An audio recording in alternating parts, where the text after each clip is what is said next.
Hi, I'm Carlin Borisenko. In early 2020, I was the knitting Democrat who accidentally went viral on the internet for going to a Trump rally and then left the party. I became the conservative darling, was on all the shows, traveled around the country, and then realized that conservatives were no better than Democrats. If there's one thing that I've learned, it's that both political tribes are two sides of the same coin. But it wasn't all bad. On my journey, I became obsessed with understanding the woke ideology and the culture war. I broke the story of the city of Seattle doing segregated training with its employees. How bad has this stuff become? The city of Seattle has now put out, I'm not kidding you, this is according to Dr. Carolyn Borisenko, who's an organizational psychologist. The city of Seattle asked its white employees to voluntarily spend a day off in a training about their internalized racial superiority. I broke the story that led to the first ever federal lawsuit against critical race theory in the schools. I broke the Coke Be Less White story, one of the biggest anti-woke stories of all time. It got over 30 million views. Coca-Cola's corporate headquarters even had to change their outgoing voicemail. Throughout the past few days, you may have seen inaccurate reporting on the content of our recently launched diversity, equity, and inclusion training program. I exposed the schools in Burlington, Vermont for grooming middle school children live on the internet. They called me an unwoke cult leader for that. And the Vermont Human Rights Commission slandered me publicly as being a hate channel. I even got called a hero in Breitbart for exposing that the Washington Post was writing a hit piece on Christopher Rufo. I have broken story after story after story about what's going on in the public schools, from Cambridge, Massachusetts, to autistic sex education, to the Department of Education in Michigan, literally training teachers all over the state how to groom children. I wrote a book called Actively Unwoke, the ultimate guide for fighting back against the woke insanity in your life. I host a podcast all about fighting back, and I'm downloading all of my knowledge to you on my Substack, carlin.substack.com. The world is a crazy place. We are literally surrounded by cults on all sides. On this show, we're going to do a deep dive into all aspects of the culture war, and I will show you the dark, dystopian underbellies on both sides. Here are the commitments I'll make to you. I will always tell you the truth. I will always bring you receipts. And if you stick with me, I promise you will see the world differently. Welcome to the cult. Please mount that like button for me and subscribe if you feel so inclined.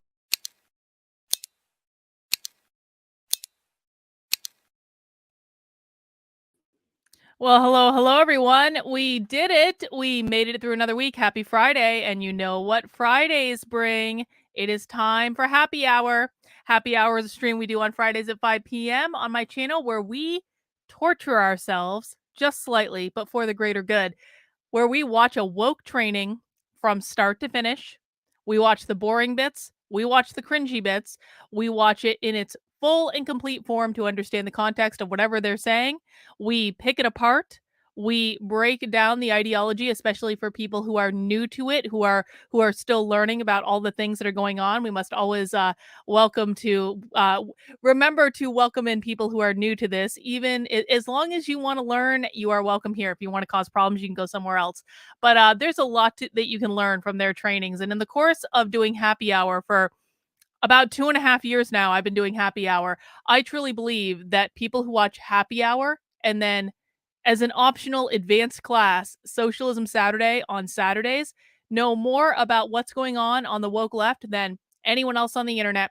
We are light years ahead of where most of the pundits are. We are light years ahead of where most of the journalists are. We can explain the ideology. We know what's going on. We know what their language means.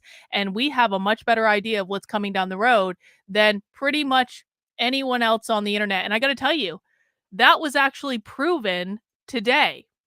Just a couple hours ago, in the land of conservative media, there was a breaking news story. Shout out to Kino Reviews for tagging me in this. Breaking news. California bill would charge parents who don't affirm transgenderism with child abuse. Now, the reason I say that we are so far ahead of where your influencers and your journalists and your pundits are is I quite literally told you that was going to happen on my Substack several months ago. because I've been paying attention to the bills that are making their way through the different states, and it was blatantly obvious to me that this is the direction they were heading in. And I have done several rants on this channel, and this is just one of the rants that I did, and I ended up posting it on my Substack. And I said to you, if you don't start focusing on things that matter, if you don't start focusing on what's going on in the schools, they are going to pass a bill to trans your kids in school without telling you. And then when you refuse to give them the cross sex hormones, they are going to take your kids away. Guess what, guys? That's real. And California is not the only state that it's real in. And so when I say that we are light years ahead of where other people are, it's because it's the truth, and because it gets backed up with receipts over and over and over again. And because here's the thing, guys, you can't fake this. You can't pretend and actually do the work that's required to understand what the woke left is doing and where the woke left is going. And that is why we sit down and we actually watch what they're saying. I don't get my news about what the woke left is doing from conservative media or the pundits or the influencers, because they're only reporting things that are in other conservative media outlets.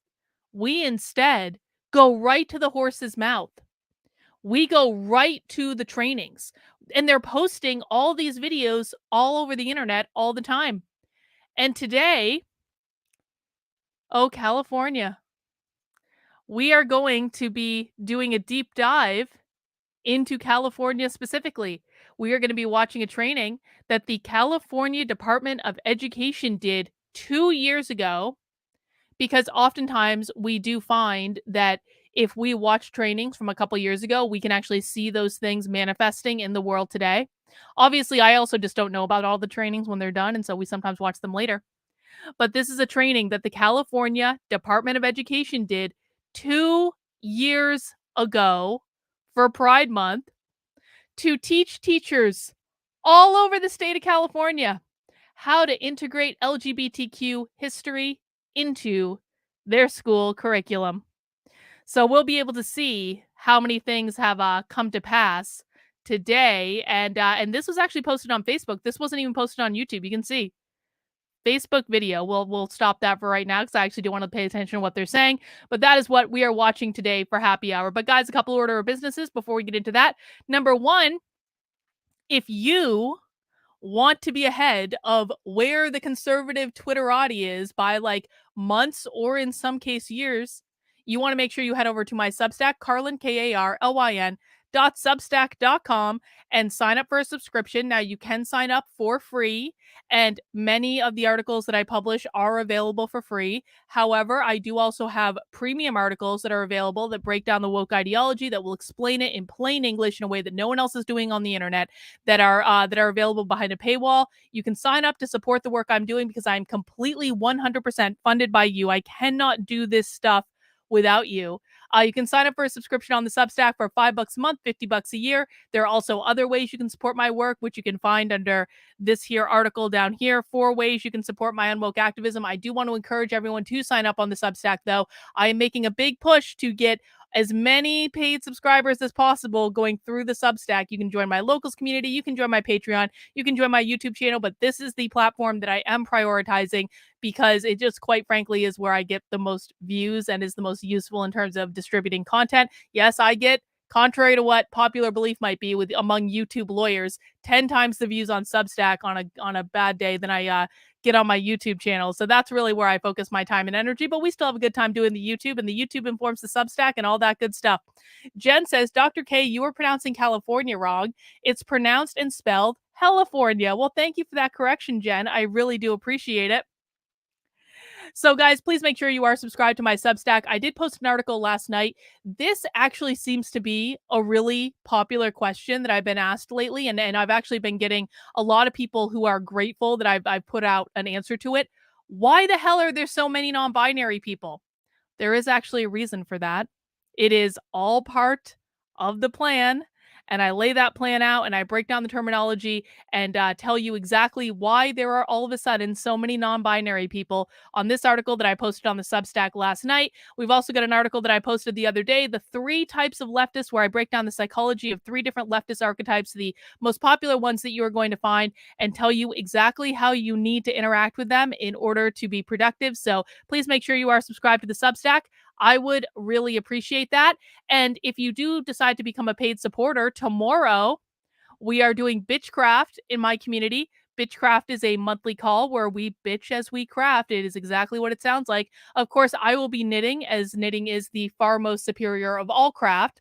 But you are welcome to do whatever craft you want, whatever craft strikes your fancy. You can paint, you can draw, you can quilt, you can sew, you can fold your laundry, you can clean your gun.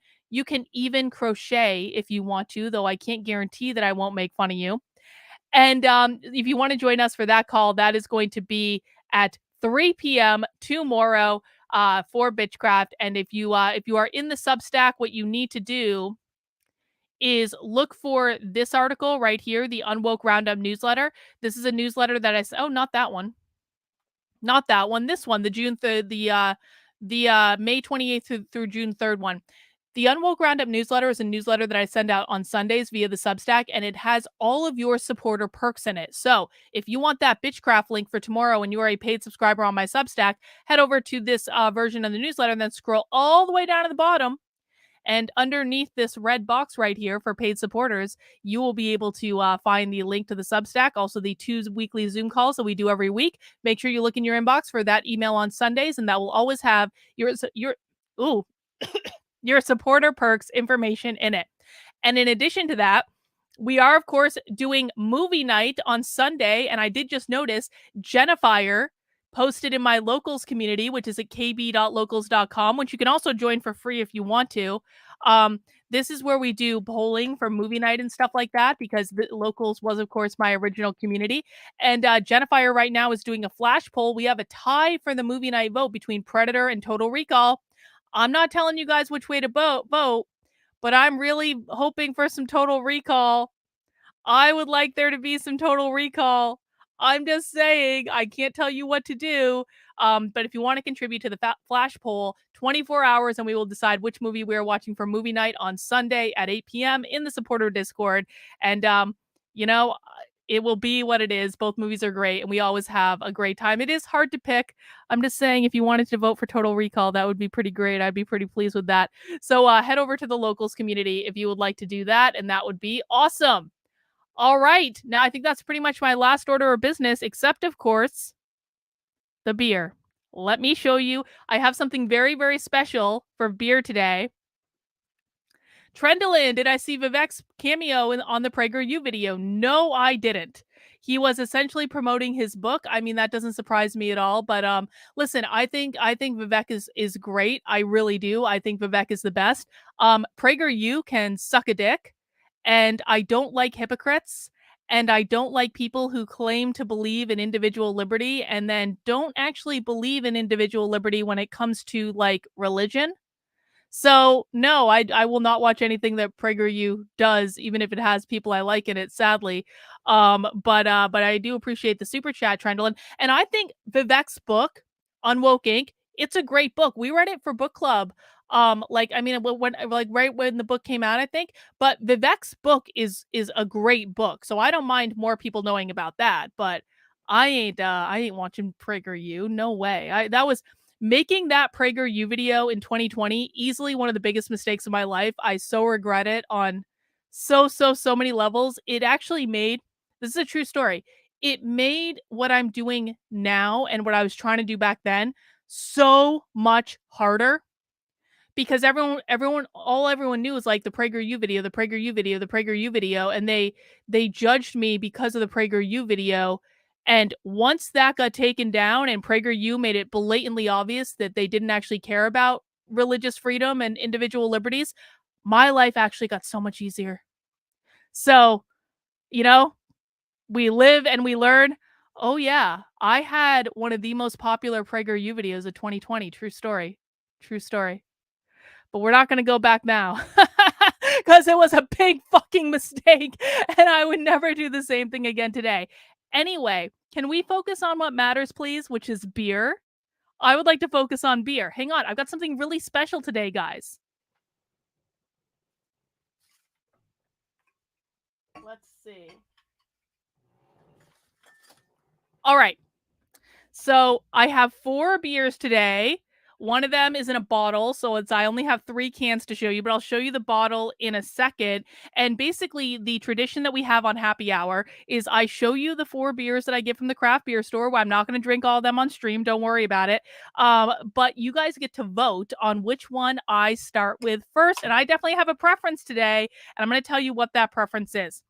But we start off today with the Lollipop beer is back. And this particular lollipop beer is called Dracula's Blood. And it is a Logan berry beer. Or I think it's even not, they're not even calling it a beer, I don't think. I think they're calling it like a malt beverage. I don't know. But Logan berry should probably be pretty red. Lollipop beer is usually pretty reliable. So that is our choice one for today. And that is from Froth Brewing Company, which we typically like. It's typically like a smoothie. Next one, we have Popped Orange. So this is from one of the favorites, Branch Blade Brewing Company.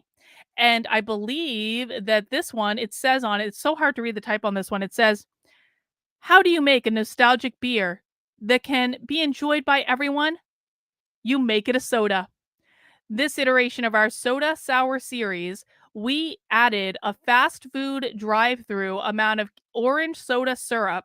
We used a very light malt-based neutral yeast and just the right amount of hops to allow the soda to do all of the work, quenching your thirst buds and creating your new favorite crusher. So that is our orange soda beer for today, Popped Orange.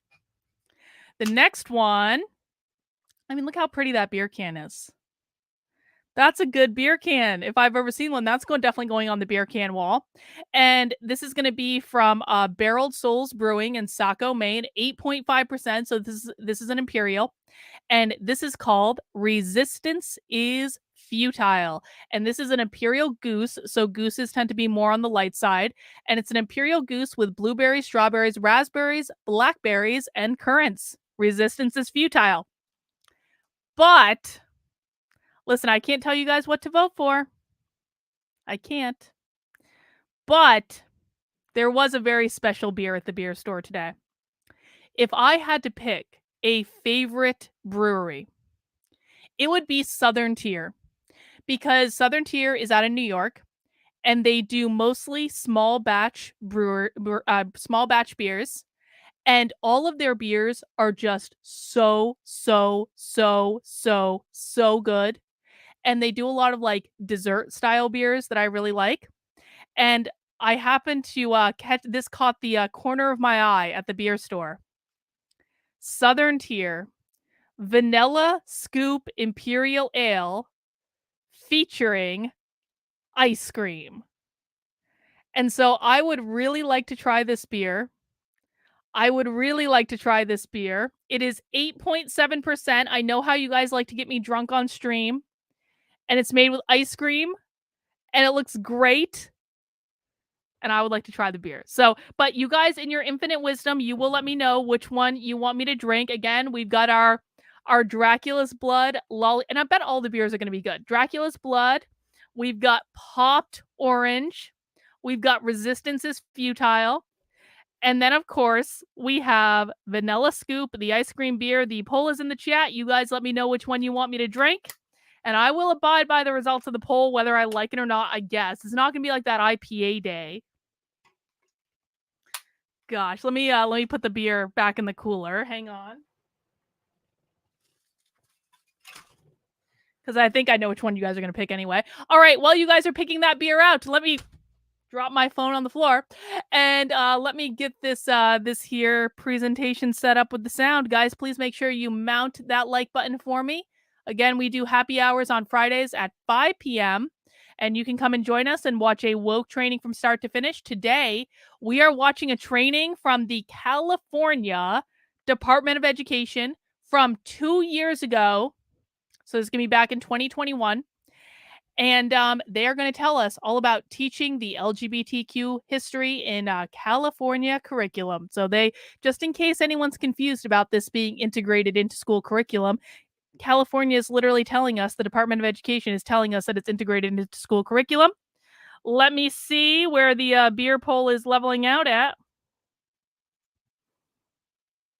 Oh, vanilla scoop by a mile. Okay, guys. Thank you for allowing me to have my way. I do appreciate it. Had to have a bottle opener here and everything.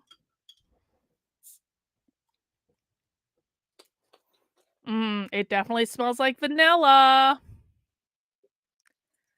Definitely does. All right, everyone. Cheers. I hope it tastes like a vanilla soda. Cheers, everyone. Happy Friday. Can you order those beers online? I'm from the boonies. I'm not sure about that. I think it does depend on what state you're in, but I think they probably would ship to most states. But I would just check out Southern Tier's website. And you can also go and find, like, you can also probably go onto their website and find like where they're selling them near you, because everyone has a craft beer store near them nowadays. Even people who live in the boonies. Oh, that does taste like a cream soda. Excellent, excellent. Exactly what I was hoping for. All right, guys, let's get this party started. Let's watch this here training. Yep, it's Southern Tier. Here, I'll put it in the chat, Beth. Southern Tier. Not tears, tier. There you go. All right, guys, let's do it.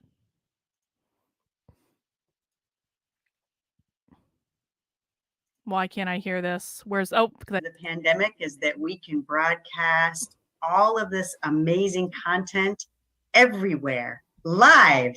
So today, welcome.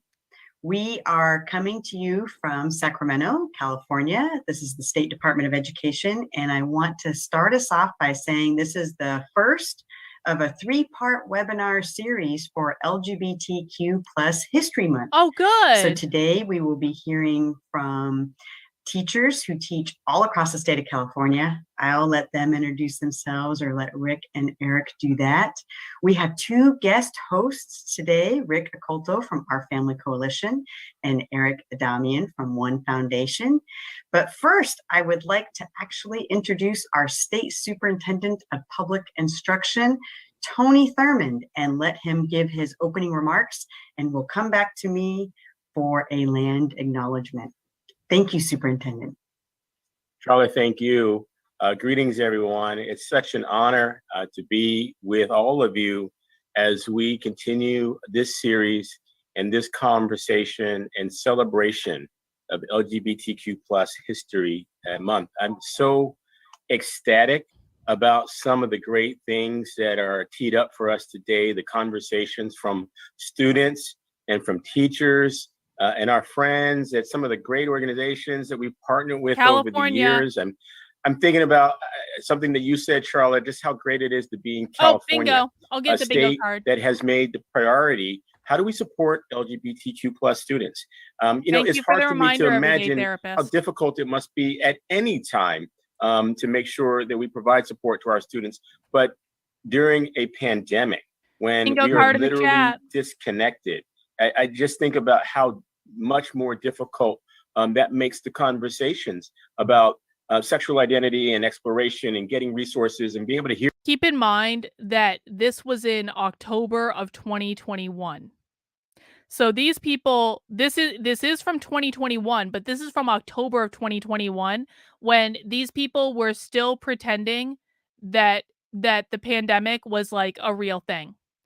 Jen, I went to school in Sacramento Unified, Elk Grove School District from 4th through 12th grade. I love Sacramento. Sacramento's a great city, but I'm glad I didn't go to school there. I'll say that. Hear from trusted partners who are going to care for you and tell you the right things. I just want to thank all of our wonderful young people who are with us today. Thank you for your courage. Thank you for sharing whatever it is that's on your heart to share. And thank all of our maybe still young, but not young people partners who are helping in this conversation. I'm talking about myself, y'all. And I'm just grateful that we are in a state that recognizes that school is an important part of all of our lives.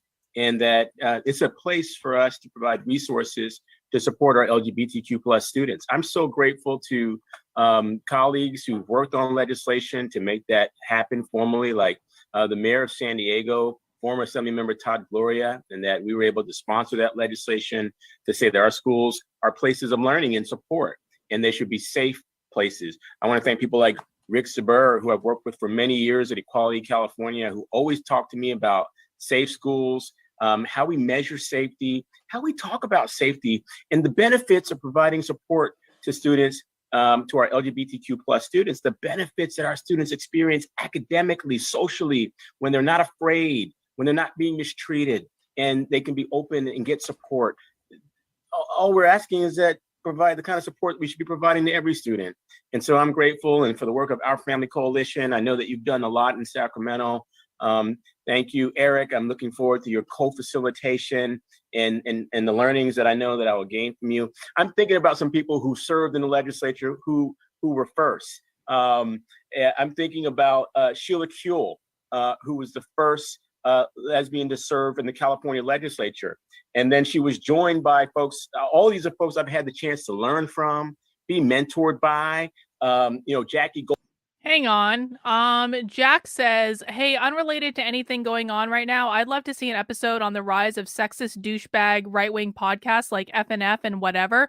What are FNF and whatever? I don't Jack, I try really hard to like avoid these people if at all possible for what I think are like obvious reasons, but I don't know what those are, but I am more than willing to like oh, Daily Wire, of course the Daily Wire fucking defended them. I'm more than willing to look into it if someone can tell me what they are. Because nothing pisses me off more than douchebag right wingers. Because douchebag right wingers to me are actually Fresh and Fit and the Whatever podcast. That's literally what they're called. So douchebag right wingers are actually more offensive to me than leftists because like at least leftists are being productive in the world. They're actually doing work to try to like I mean I don't like what they're doing, but they're actually at least, trying to be productive with their time. Douchebag right wingers like hurt all of us. And the fact that the Daily Wire is defending them, of course they are. The Daily Wire does that kind of crap all the time. I will look into them, guys. I appreciate it. Goldberg, who served in the legislature and now serves on the school board in LAUSD. She's a leader. Carol Migden, who I've had the chance to learn so many, former senator, who I've learned so many lessons from. There's a great movie about their lives and about their journey in the legislature. I'm thinking about people who I didn't get the chance to meet, but who I'm impacted by their story. And I hope that we can all look up to them. Harvey Milk, the first elected gay supervisor in the city of San Francisco, maybe in the country, just to learn about those stories. Always Bayard Rustin, a black gay man who, marched with Dr. King, who helped to shape the civil rights movement for all of us. I'm hopeful that these are people.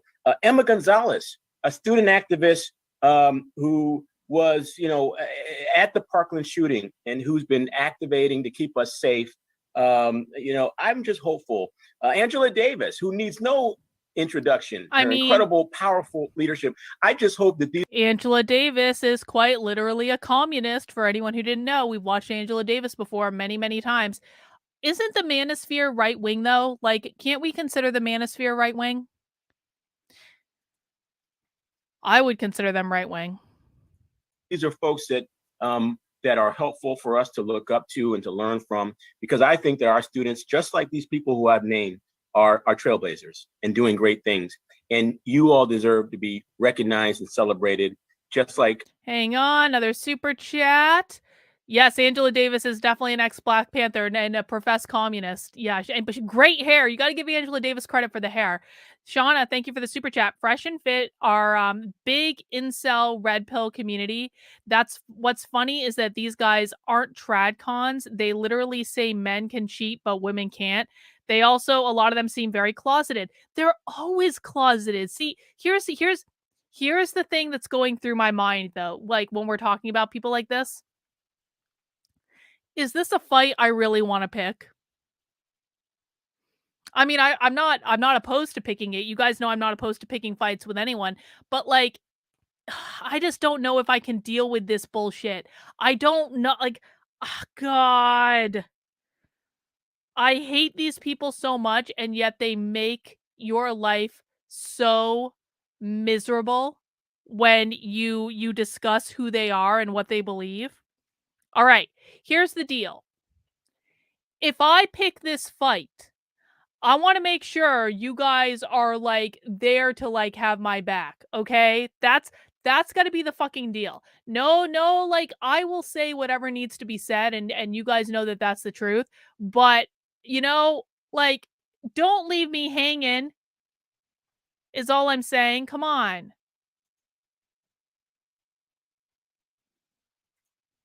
Our teachers, and just like some of the folks whose names I've shared, I'm sure that you all could name lots of folks, and I'm only scratching the surface. I'm simply naming some who've been in my orbit and in my universe, who I've had the chance to learn from to help me be a better person and a better leader. And so I'm excited for the conversation. Thank you, Charlotte. I'm going to turn it back to you and look forward to a wonderful, wonderful celebration of LGBTQ plus history.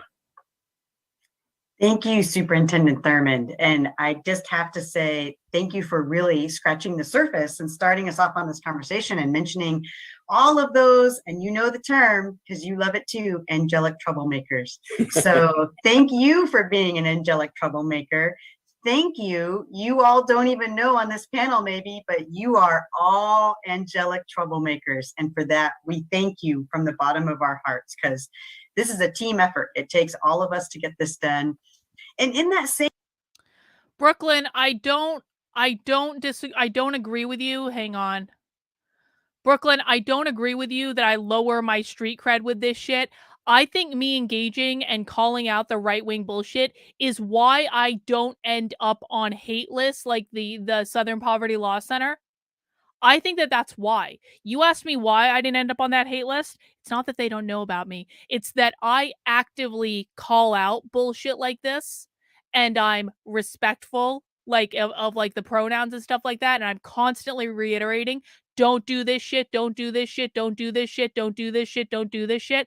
I think that that me engaging in this bullshit actually gives me more credibility with people on the left. It gives me more credibility with disaffected lefties and like independents who don't like what's going on the right wing and actually see what's going on the right wing as more detrimental than what's going on the left. So I just really disagree. I understand why you say that, and I understand like you're trying to be helpful.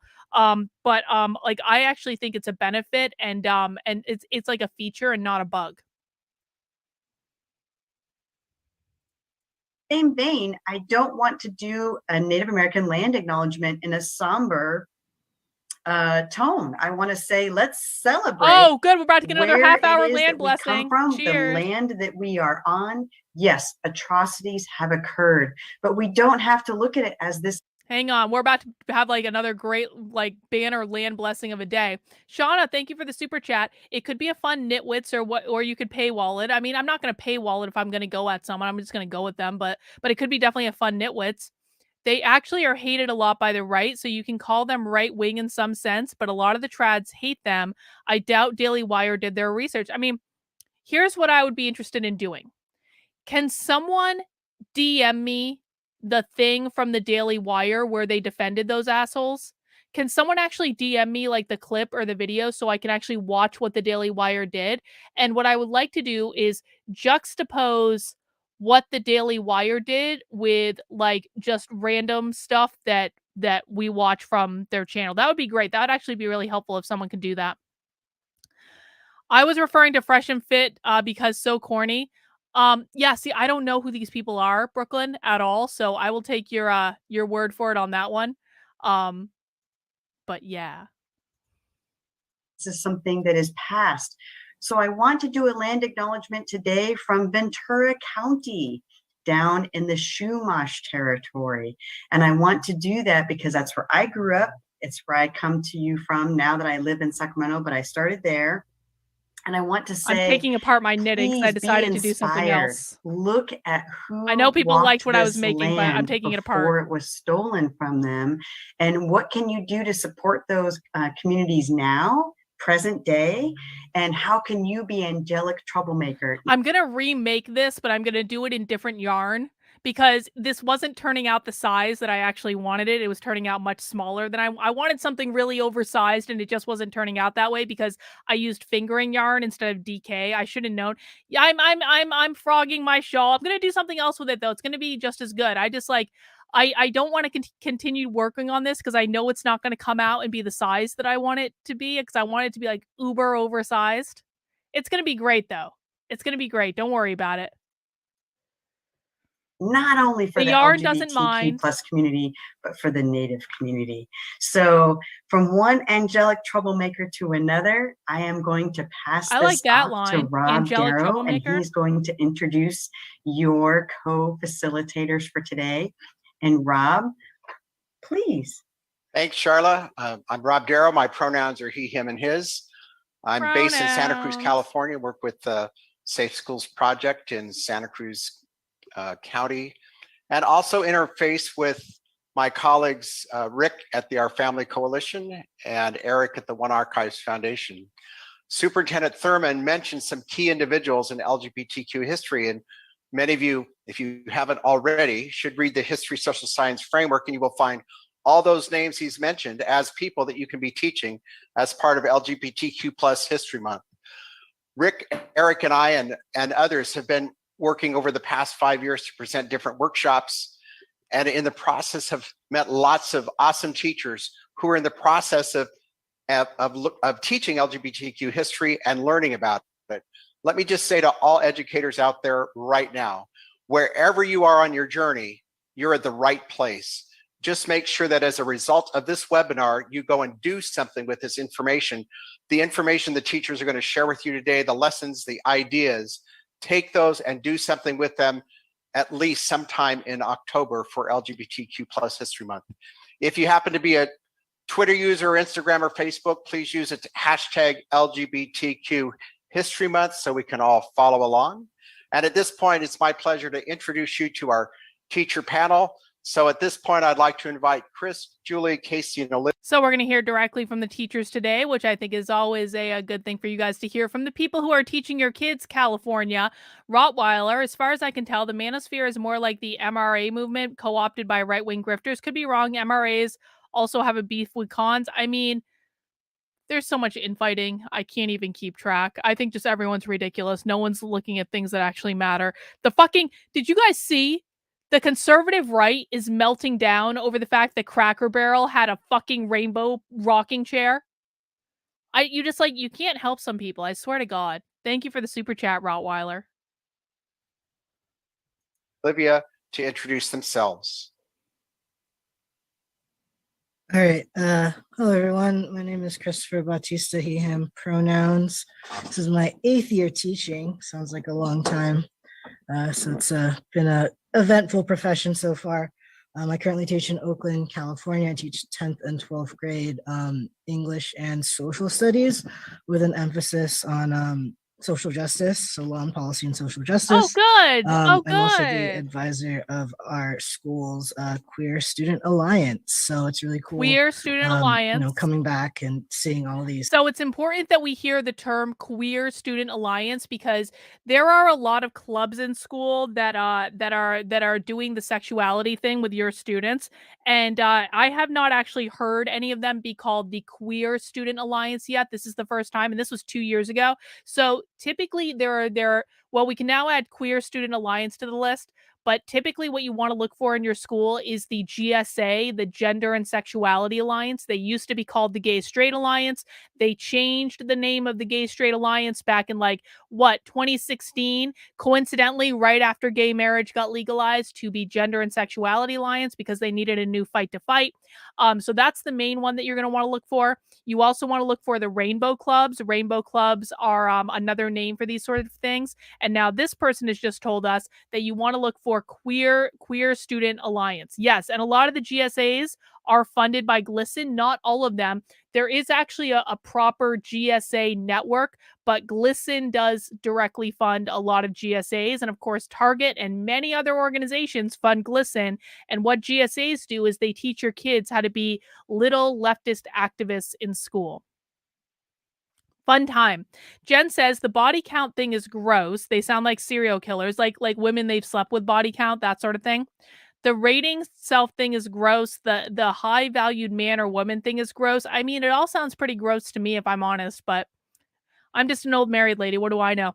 Jen says, this is what you will be getting yourself into with the manosphere, FYI. I mean, God, see, this is why I hesitate with it, because you know exactly how the manosphere is going to react to me. You know that I'm going to be a low value, worthless piece of like fat, like ugly, like whatever with no value and like all this stuff. And then they're going to find out I don't have kids and I don't really want them. And then I'm going to be like extra fucking, it's going to be a nightmare. But I mean, I'm interested. You guys know I'm interested in the most dystopian of the dystopian. So maybe we'll do it. We'll see. We've seen a increase in transgender and non-binary kids because there was something about distance learning where kids really thought about who they were and then realized, I'm actually this, I'm actually that. So it's been a really they great spent more time so on Tumblr. In terms of the unique. Vince is trying to be the voice of reason. Encountering.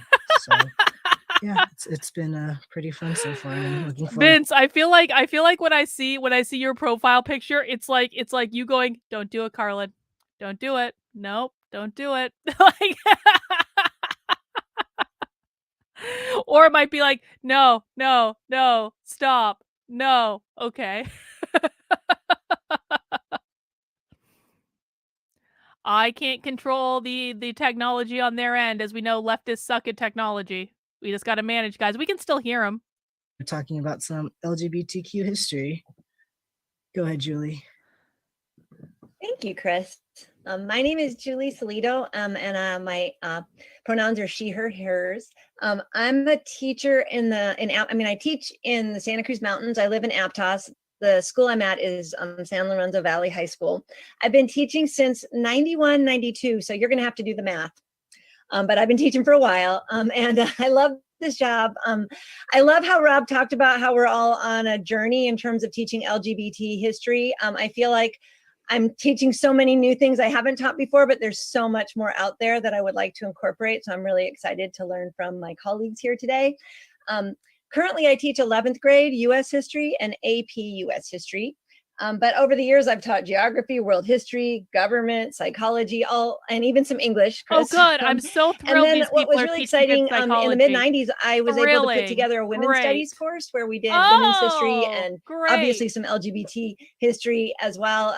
So California teachers have been teaching women's history to your kids since the 90s. Congratulations, California. Well done. Way to fight the good fight.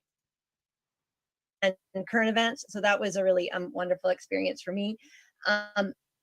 The school I teach at is pretty small. It's a small school, like 750 students, 9 through 12 in the Santa Cruz Mountains. It's pretty unique. You think of Santa Cruz, you always think super liberal. The Santa Cruz Mountains are, just unique. We have a really active GSA right now in our campus. Ding, ding, ding. But we also have a huge football team that's always really popular. And it's kind of like a small town, like an old town from the 50s sometimes, not in all the good and bad ways perhaps, but it's got a real community feel, the San Lorenzo Valley. And I guess I need to turn it over to who's next, and I don't have my thing up, so thanks, Julie. And again, I'm so sorry, I have some laryngitis, but I am Casey Romano. Laryngitis is legitimately the worst. I feel for anyone with laryngitis. I currently teach at Kenilworth Junior High School, which is in I used to have bouts where I would get laryngitis for like a really long time, and I legitimately had laryngitis for like a month in college, and it sucks so bad. I still remember it. That's how badly it sucked. Petaluma, located in Sonoma County, which I'm very fortunate is a very progressive county to live in. And I currently teach 7th grade world history, 8th grade US history. I teach leadership, and I teach yearbook. Prior to that, I taught at our high school where I taught economics, world history, and American government. So as Julie mentioned about the different paths, I am like at the starting point, right when you start on Chutes and Ladders, I'm like on the first color. I have not, I'm really just beginning, and I'm really excited because I'm a huge believer that, you know, it's never too late to learn. And even though I'm in my 25th year of teaching, every year I get excited to incorporate something new. And I know the FAIR Act isn't new, but it's actually new to me. So I was just saying earlier that earlier today, my department met with our district representatives to adopt a new textbook after 20 years. And I found out that our school board is very excited about adopting a textbook that is based on equality, gender equality, and including the FAIR Act. So we're going to be starting that process, and hopefully we have a new textbook by next fall for both 7th grade Have fun, world American history and legend. 8th grade world history. So thank you, and I'll pass it to Olivia. Hello, my name is Olivia Garrison, and my pronouns are they, them, and she, her. I am currently teaching. Wow. That is, that's quite the background, isn't it? For those who don't know, everything in that background is in the colors of the non-binary pride flag. There is, of course, a non-binary pride flag. And this person, of course, also has they, she, or they, them, and she, her pronouns, which if you read the article that I posted on the Substack last night about why there are so many non-binary people, in that article, I also explain why people like her might use both pronouns, even though they say they're trans. They're also non-binary. Well, how can that be? It's because they are making that commitment to the political act of queer. That's why. And I was like, I agree. I was like, Sin, you came in at the perfect time. Impeccable, Sin. Like,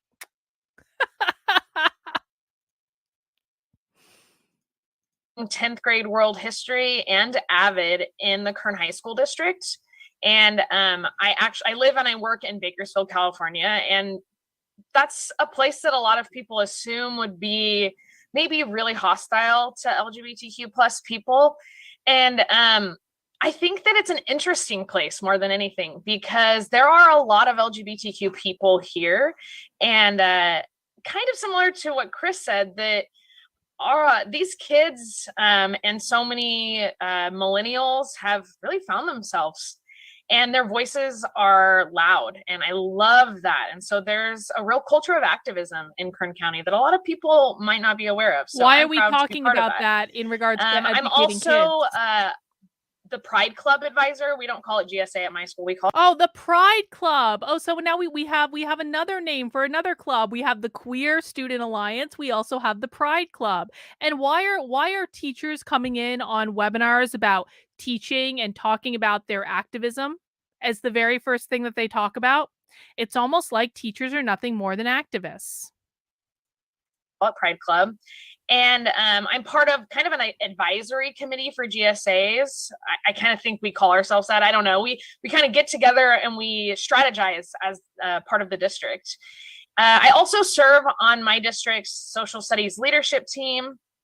My team leader is here today, so I'm so glad that she's here to see me talk about LGBTQ history, because so much of my work that I've done teaching LGBTQ history. Queer is a political act. Being non-binary is not about being trans. It is about being queer. Queer is a political act. It is her committing to the political club of queer. And creating curriculum was really supported by my district, which is something that I feel very fortunate about. And I think that one of my big goals as an educator that I like to talk about is just creating more spaces in Kern County and across California where both students and educators feel safe enough to engage with curriculum in a way that's diverse and really creates beautiful conversations. So I'm particularly devoted to protecting queer and trans youth in Kern County. Thank you, panelists. You're lucky to get to listen to all these people tonight. And I'm going to jump into the very first question, which is, we all started learning about LGBTQ history at some point in our lives. And then with that knowledge, we decided we needed to incorporate it into our curriculum. So the question for each of you, and we'll go in the same order, is what caused you to first start teaching LGBTQ history in your classroom? And Chris, you're first. I mean, we all went to school and did lessons and read textbooks. And when I was a young person, I never was very engaged. Like, I was good at the game of school and I got really good grades, but I just wasn't engaged with it. Like, for example, in history, like, I didn't see myself in the curriculum, but there were these like bright spots when, you know, we'd talk about LGBT history for like 10 minutes and we'd talk about Asian American history for like 30 minutes. And that was when I was really engaged with class. And reflecting back on that, when I became a teacher, I was like, well, I'm going to be teaching mostly students of color, given kind of where I live, that history has to reflect them. So, you know, a big emphasis, like I think about what kind of teacher would I have wanted as a young person, like a young queer person of color. Autumn, if I am paying taxes for something, I damn well want to know what I'm paying for. We don't need to ascribe to whatever reason you think is acceptable to want to watch these trainings. If you don't want to watch the trainings, you don't have to be here, but do not continue to harass people who are here and who do want to learn, because they can be here for whatever reason they deem fit, Autumn, and you don't get to tell them what to do. So cut the shit.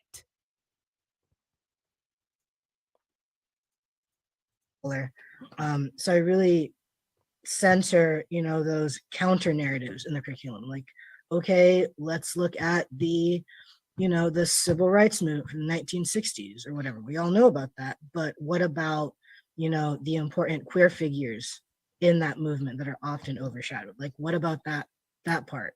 Like, let's talk about Stonewall. Like, look, we know Stonewall with the riot and everything, but like, do we know the trans women of color who were the ones that instigated this incident, pretty much kickstarted the LGBT movement? So The basically trans, taking moments that, of non-binary course, kids women are of like, okay, I know, Stonewall. I read Wikipedia, like, yeah, whatever. But kind of turning it around so kids are able to see kind of the different sides of that history is really what appeals to me, which is really exciting.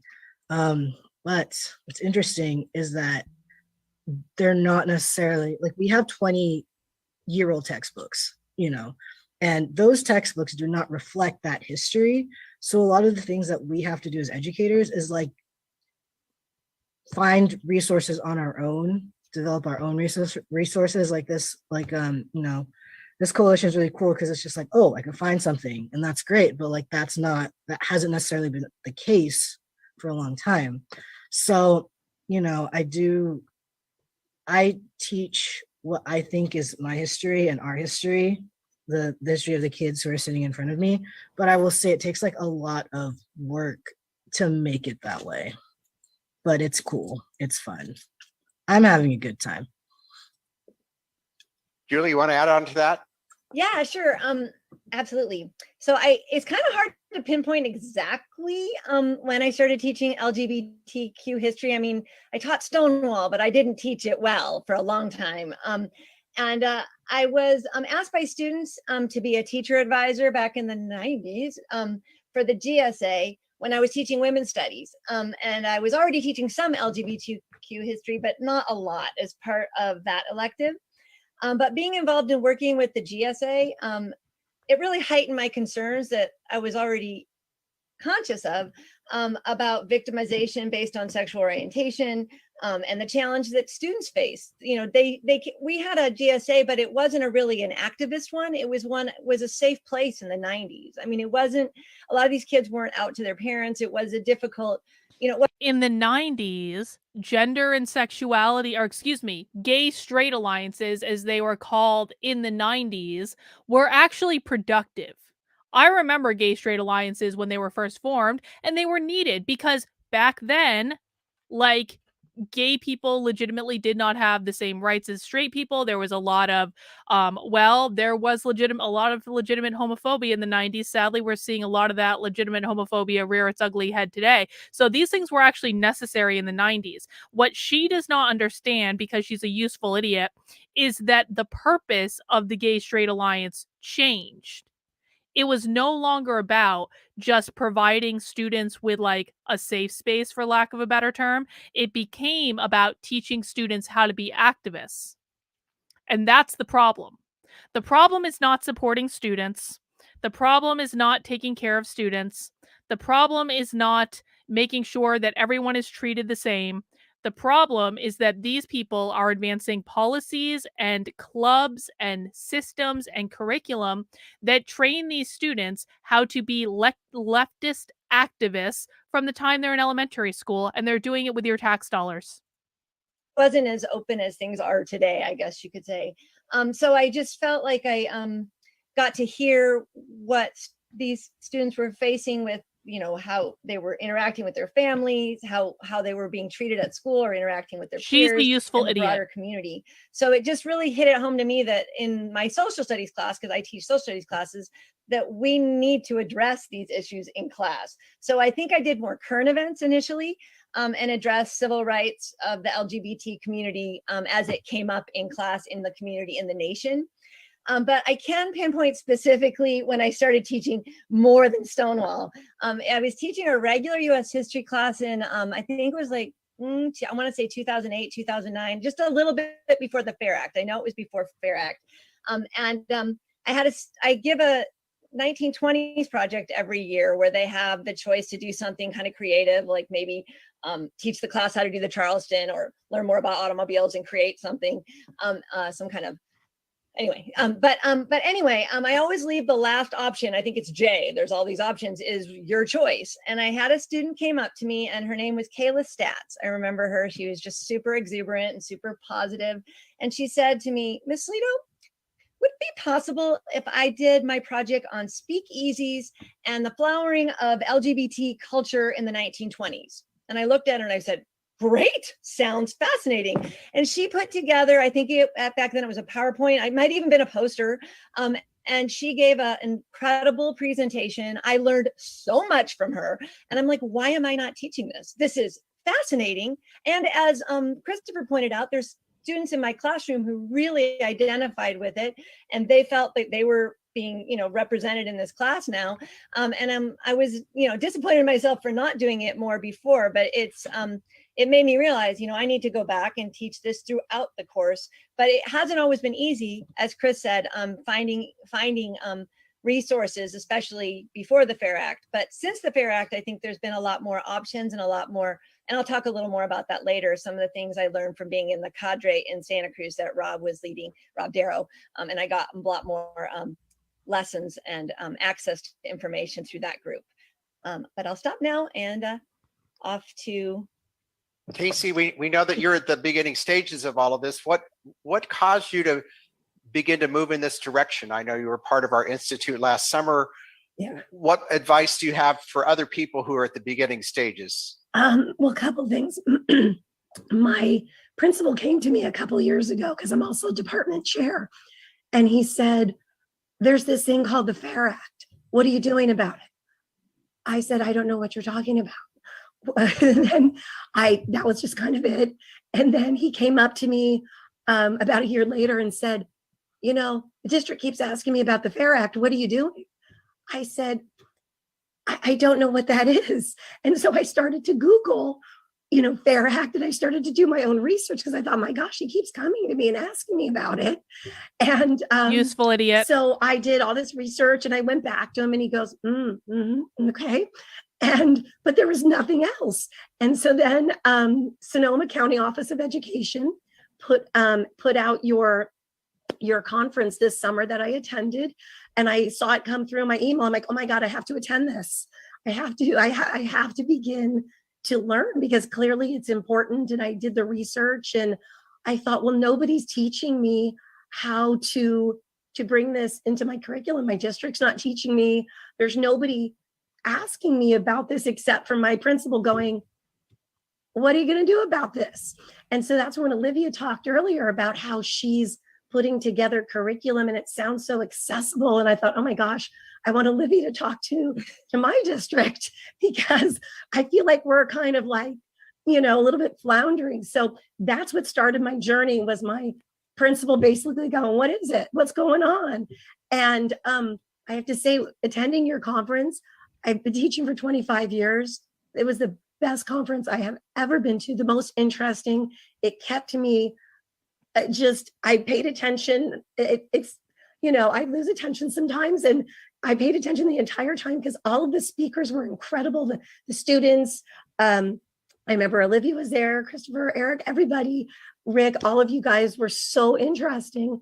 And it's really inspired me to keep, I'm slowly plugging away. I have my list of things I want to include this year.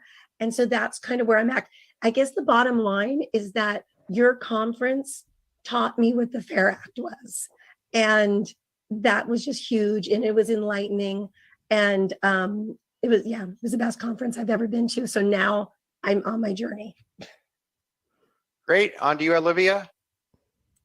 Hi. So I'm one of those people in the community that never felt safe to be out at school when I was young. I just never did. Part of that's the community I live in.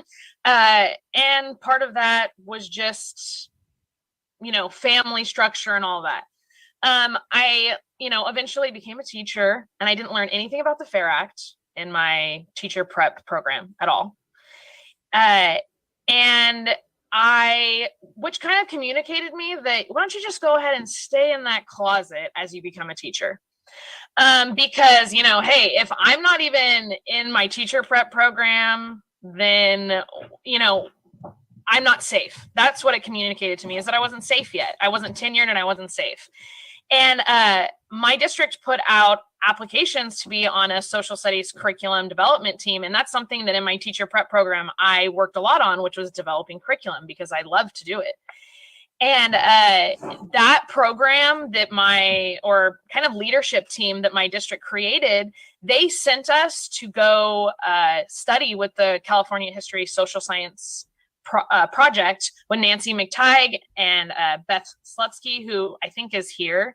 And they actually told me about the FAIR Act, and they were like, hey, they did some trainings with us, and it literally changed my life. And I know that sounds dramatic, but it did. I went home and I was like, whoa, if I can teach this in my classroom, then I can be myself in my classroom, because how can I teach about myself without being myself? And it kind of encouraged me to be like, okay, I'm going to come out to my team. And I came out to my team. And how can I teach about myself without being myself? Why are you teaching kids about you? Why? There's no reason for you to teach about you.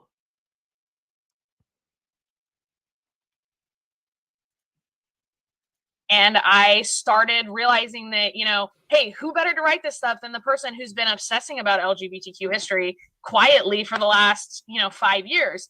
And so a lot of the stuff that was in the FAIR Act, I was like, I actually already know about this stuff, you guys. I know about the framework, I know what's in the framework, and I knew about it before I read the framework, because I was obsessed with it. And I had been reading books and listening to podcasts and stuff. And so finally it felt like my life was like meshing together in this perfect moment where I was like, what I'm going to do with my social studies team is develop curriculum that uses primary sources to talk about LGBTQ people, so lived experience. People are less afraid to teach LGBTQ history when the people who are talking are the LGBTQ people. So I wanted to focus on that. And primary sources to me are the best way to teach education with history. It's, we should be looking at history from the people who lived it. And that's the best way. That's what historians do. And so I started with my team, and my team was wonderful, by the way. They all were in on this together and decided, yeah, we're going to put this in every single level. And so throughout the last 3 years, we've developed curriculum that I feel like is so FAIR Act compliant in a way that I'm so proud of for my district.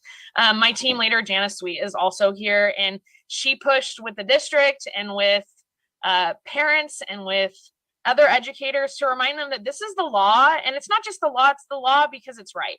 And so that emboldened me. And I started with World War II, and now I'm like, there's no limits. You know, there are no limits. We're everywhere. We're in every single unit that our curriculum has. We're in there. And so my goal. Non-binary people are in every unit that these students in California are learning. Non-binary is integrated across the curriculum in every subject matter, in every lesson, in every story. There will always be non-binary people there. Do you guys get it? It's not as though they're just doing, this is not like Black Lives Matter week, okay? Which does happen, and I have the curriculum for Black Lives Matter week, and they do Black Lives Matter week starting in kindergarten. They wrote a whole Black Lives Matter curriculum that they do a different Black Lives Matter exercise every single day of the week. This is in school districts across the country. Even still, even though Black Lives Matter has now been proved to be like basically a massive like scam just to raise money to do nothing, this is actually real, and it's still in school districts. What this they is talking about is that they are not teaching, they're not teaching non-binary day. They're not teaching non-binary week. They are integrating the lessons into every part of the curriculum, every subject matter, every lesson. So it's not as though it's a standalone piece that you do as like a special thing during Pride Month. It is something that they are continuously learning. And so for the kids that are going through this curriculum, really think about what that means. This is going to be all the activism nonsense. I should say this. What they are teaching these kids is not about love. It is not about acceptance. It is not about everyone being treated fairly. That's what they're going to say it's about, but that's not what it's about. If it was just about be nice to everyone, show everyone basic respect and courtesy, I think many of us could actually get behind that. But that's not what it's about. They are teaching kids to be queer activists little by little, drip by drip. It's not a big lesson plan. They're not doing we're going to teach you how to be an activist today. They are teaching them little by little by little by little by little, constantly building on itself, constantly expanding. It is constantly a part of what they're learning, and it's mixed in with it's kind of like, do you guys know, like, when you want your kid, you know how like in like a carrot cake, right? I'm about to make a horrible analogy, and I acknowledge it's horrible, but like, you know how in a carrot cake, there's all the ingredients of cake, but then there's also like carrot oftentimes shaved in to the carrot cake. So you can kind of make an excuse when you're eating carrot cake. You're like, at least there's some carrot in there. There's carrot throughout the cake. So that's the good part, right? But it's covered in like a mound of other stuff. So you don't necessarily taste the carrot specifically because you're eating a cake. People do this all the time with food when they're trying to trick kids to eat their vegetables. They will like cover. I hate carrot cake too. Carrot cake is the worst. I told you it was a horrible example, all right? But parents do this all the time with kids when they're trying to trick kids into eating the food, where they put some vegetables in there, but then they cover it with like a whole bunch of cheese or like other stuff so that the vegetables, like the kids don't even know they're eating the vegetables. In this case, they are teaching the kids activism, but they're doing it in a way where the kids don't know that they're learning activism. The parents don't know that they're learning activism because it's just little nuggets that are dripped into their school curriculum from the time they're in preschool all the way up to the 12th grade. And it's like one of those things where you don't even realize what happened until you look back over the course of the whole thing and you're like, holy shit, you mother effers. You tricked us. Do you guys understand?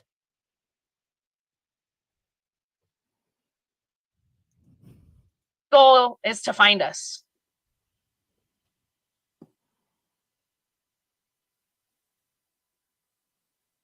I'm sorry that dramatically ended. I was done. Sorry. That seemed weird. Thanks, Olivia. I'm going to pass it on to my colleague, Eric. Oh, Rob, you're on mute, but that's okay.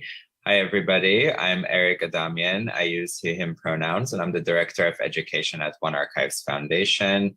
And it's an incredible honor to be with all of you here today to continue this work that we've been doing for quite some time now. So I wanted to share a little bit about our organization. One Archives Foundation is the oldest continuously operating LGBTQ organization in the US, and it's the independent community partner of One Archives at the USC Libraries, which is the largest repository of LGBTQ materials in the world. Through my job here at One Archives Foundation, I've had the privilege to work on helping create LGBTQ history curriculum for K through 12 schools.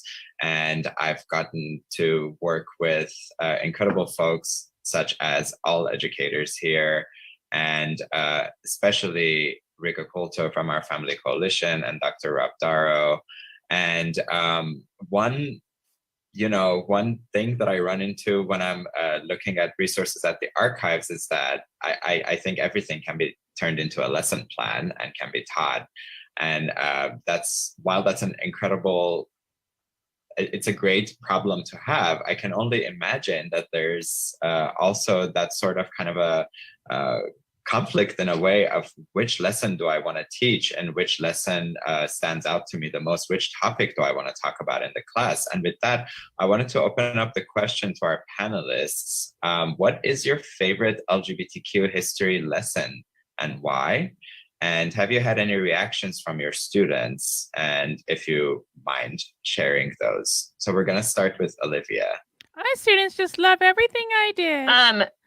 Pam just wonderfully shared a link to the resource page where I put both of these resources that I'm going to talk about. And the first is actually a lesson that I've created, but I haven't been able to teach yet. And I'll tell you a little bit why it's my favorite. A lot of people who are in the elementary world for history feel like they totally are just not supported in history education for elementary, that there just isn't enough good resources there. And some of them feel like I'm not a historian, I don't know what to do. And so with perhaps because we maybe shouldn't be teaching LGBT history to elementary school students, maybe that's just, maybe those resources, well, they exist now. I can tell you they exist now. I'm working on an article about them existing now. But remember, the guys, this was back in 2021. So this was a couple years ago. But yeah, maybe resources for teaching LGBTQ history to elementary school children don't exist for a reason, Olivia. Our Family Coalition and One Archives, I created a lesson on the Two-Spirit community in California called Joyas. And because do you know what elementary kids in elementary age children in California really need to be learning about? Two-Spirit.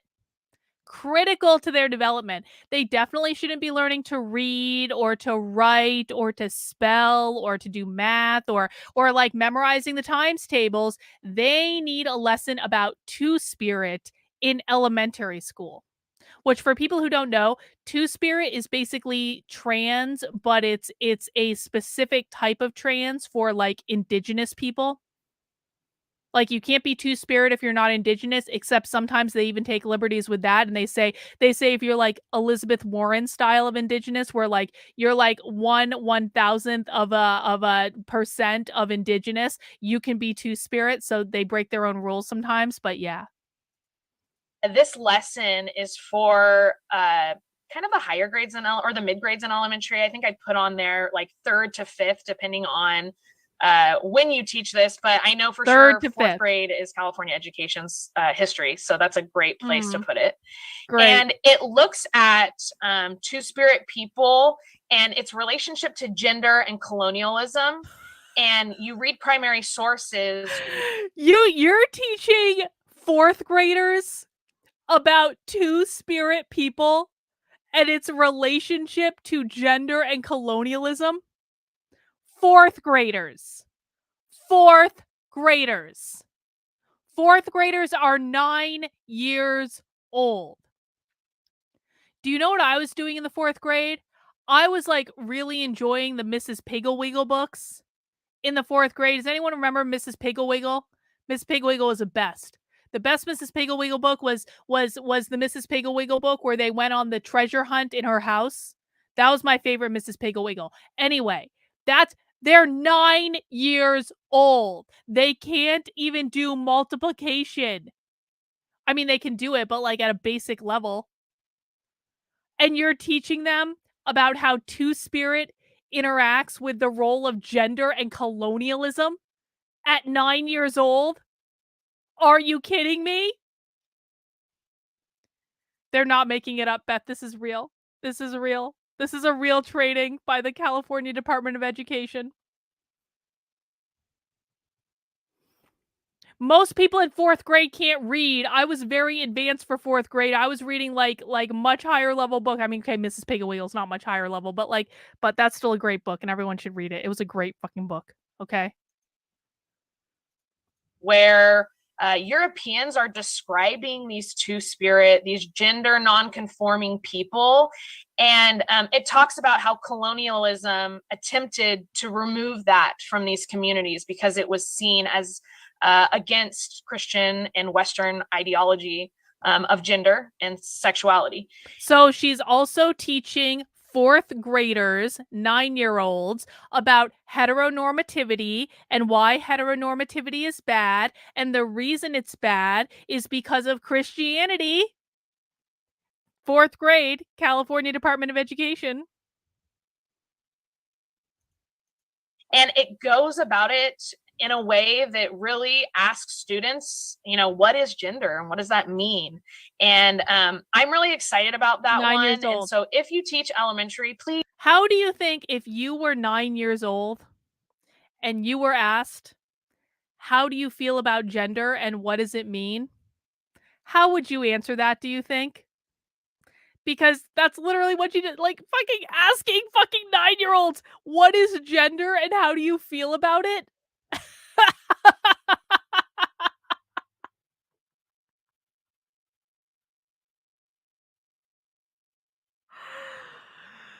Oh my god, this is not serious, but it is. Please use it and reach out to me and tell me how it goes because I'm desperate to hear what your little people have to say about it. Little people. And the second one I want. Why did she just use the term little people instead of children or students? This is important. Why did she just use the term little people instead of children or students? Because Marxists are very similar to Scientologists in that they don't believe that children are children. They believe that children are just short adults, little adults in childlike bodies. They see children as little adults. That's real. Share is one that I've taught before, and it's the experiences of LGBTQ people in World War II. And that's where I started. I know a lot of people who teach 11th grade start teaching maybe like the Lavender Scare. And I actually started in World War II because it was an area I felt familiar with enough about all the other stuff around it, if that makes sense. And it was an area in my curriculum that I desperately wanted to be better because I felt like it was just like battles and not people. I wanted to talk about people. And so this lesson explores the way people expressed gender and the way LGBTQ people experienced the war specifically, and the ways that the war allowed them to create communities and to find themselves almost in the way the pandemic did. And I love this lesson. Students, when I've taught it before, have told me that, first of all, the first time I ever teach LGBTQ history in any of my classes, I always have a student who tells me, I've never had a teacher say the word gay before, or I've never heard a teacher talk about gay people before. I kind of almost like it's a bad word. Well, that would make sense since you are teaching this to 9-year-olds. And most right-minded people think there are a lot of things that kids that are 9 years old need to be taught before, here's what you need to know about the gays. you know? And I every single time I teach about LGBTQ students, a student thanks me either privately or in class. And that's why, you know, we do it. And I think that lesson is a really great example of how you could do it because it looks at images and students love images. Okay. They love to analyze images because you don't have to be an English speaker to analyze images. Do you know why students like analyzing pictures? Because you're not teaching them how to read. Because you're literally not teaching them how to read. It's not about being an English speaker or not being an English speaker. At 9 years old, most of those kids don't know how to read. You don't have to be a good reader to analyze images. You just have to be able to look at something and to try to connect with it in some way. And so students love that. And it has great pictures of GIs in drag and wonderful butches, Rosie the Riveters, and it's great. So please check it out. Thank you so much for sharing, Olivia. And I just wanted to emphasize on the fact that how important it is to make the lesson plans also accessible with pictures and to, you know, just to kind of reaffirm the reaction that you got from your students. I know that as an Iranian Armenian immigrant, when I came here, I bet he doesn't like the Armenians in Los Angeles right now. Resources to kind of the Armenians are raising holy hell right now. Describe my identities or kind of root my identities into something historical, and I didn't find any.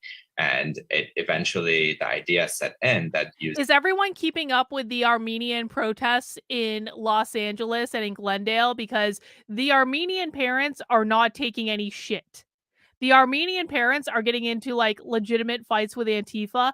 I did see a video today of them telling kids to stomp on LGBT flags, and I didn't like that because I think that sends like really the wrong message. This is not about people. This is about an ideology.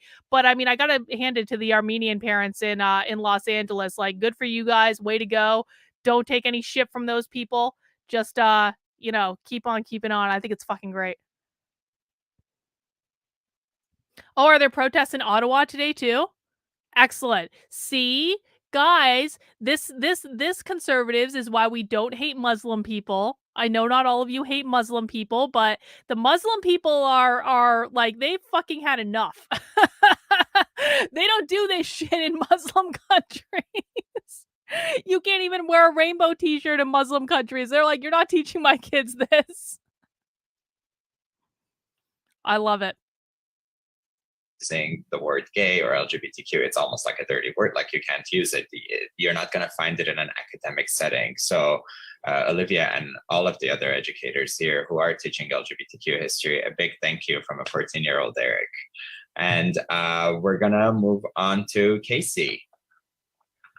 Well, as someone who's just beginning, the Armenians will save us all. You know, as we all did during our first year of teaching, I kind of feel like that with this topic. I have to kind of go through and figure out where I can't, you know, where would be the places that would be, I don't want to say easiest to put, you know, to include the topic, but that would be, you know, because each year you get better at what you do. So I kind of have to start. Well, those didn't look like Christian women to me, Stevie. So you'll have to take it up with my them. Group actually this summer, we made a list of topic did not look like Christians to me. You know, is easy to integrate the LGBTQ plus topics. And what I plan on doing this year is I plan on doing it in westward expansion. We came up with gender diversity in frontier life, which I thought would be a really, really interesting topic to do, considering the challenges they had just in terms of westward expansion to begin with. And another one, I do teach the Supreme Court cases. And in eighth. Hang on, got a super chat from Jen. Jen, thank you for the super chat.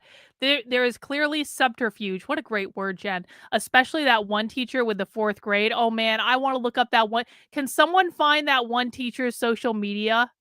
Is Bot here? Oh God, Bot's not going to be here on the day that we need her. I would love to find that non-binary teacher's social media. I'm sure I have her name somewhere. Thank you, Jen. 8th grade. So I thought that would be a great place. Let me see if I can find it, Sam. Just, you know, kind of seamlessly incorporate the topic.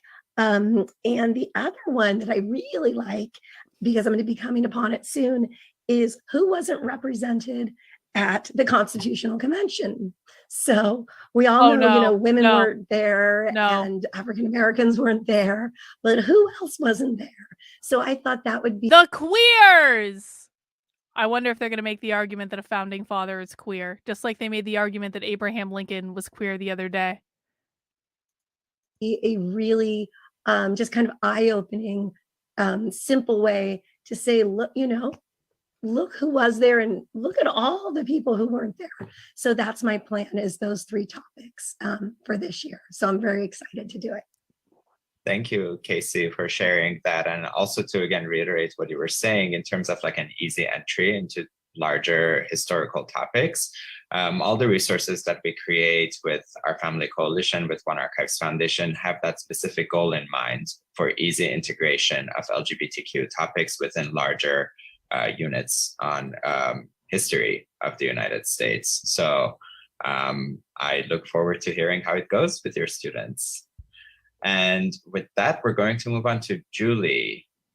Yeah, hi.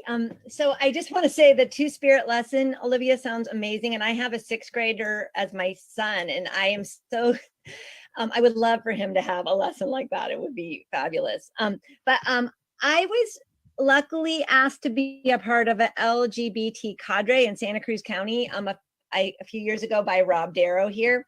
And it was a group of teachers that was basically putting together lessons. There's some that Rob had already made, and I'm going to talk about one that I love. But that it was a really amazing group of teachers who got together and tried to help each other create more lessons and ideas to teach LGBT history in view of the FAIR Act, and then to bring that back to our schools throughout the county. So there's a couple really good resources that are on the doc that we have.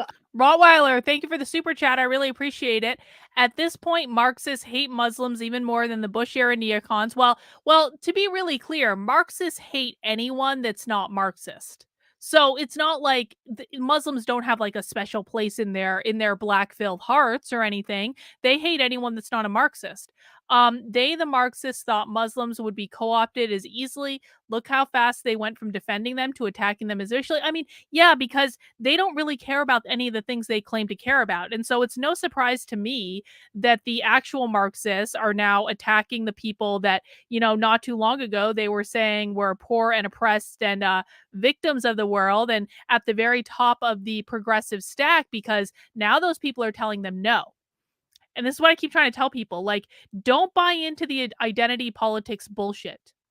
The woke left does not hate white people. It hates white people who disagree with them. The woke left do not love brown people. It only loves brown people who agree with them. The deciding factor on whether or not the woke left likes you or dislikes you is entirely grounded in, do you agree with them or do you not agree with them? That is all that matters. There are plenty of very white socialists. Most of the socialists we see are very, very, very, very, very white. So they don't hate or anyone on the pure basis of skin color. They hate you or religion or gender or sexuality, etc., etc., etc., etc., etc. They hate you based on your disagreement with them and you're getting in the way of them achieving what they want, which is gain as much power as possible, destabilize the system, attack capitalism, usher in their Marxist utopia.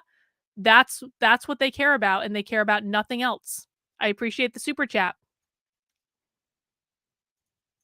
And one is the Queer History for K-12 Teachers and the Curriculum Guide.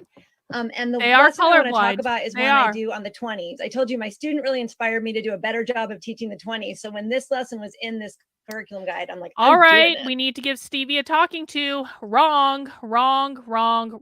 Stevie, I do not, and I think I've had this discussion with you on Twitter and you ignored me and I think I blocked you for it.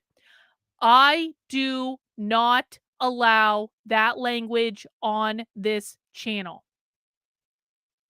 If you are going to be on this channel, I do not allow the anti-white language, because that is language that comes from white identitarians.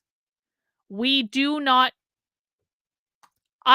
allow it here, and the next time you use it, you are going to get blocked here too, just like your ass got blocked on Twitter when you ignored me. So, Stevie is patently incorrect and wrong. They do not hate white people.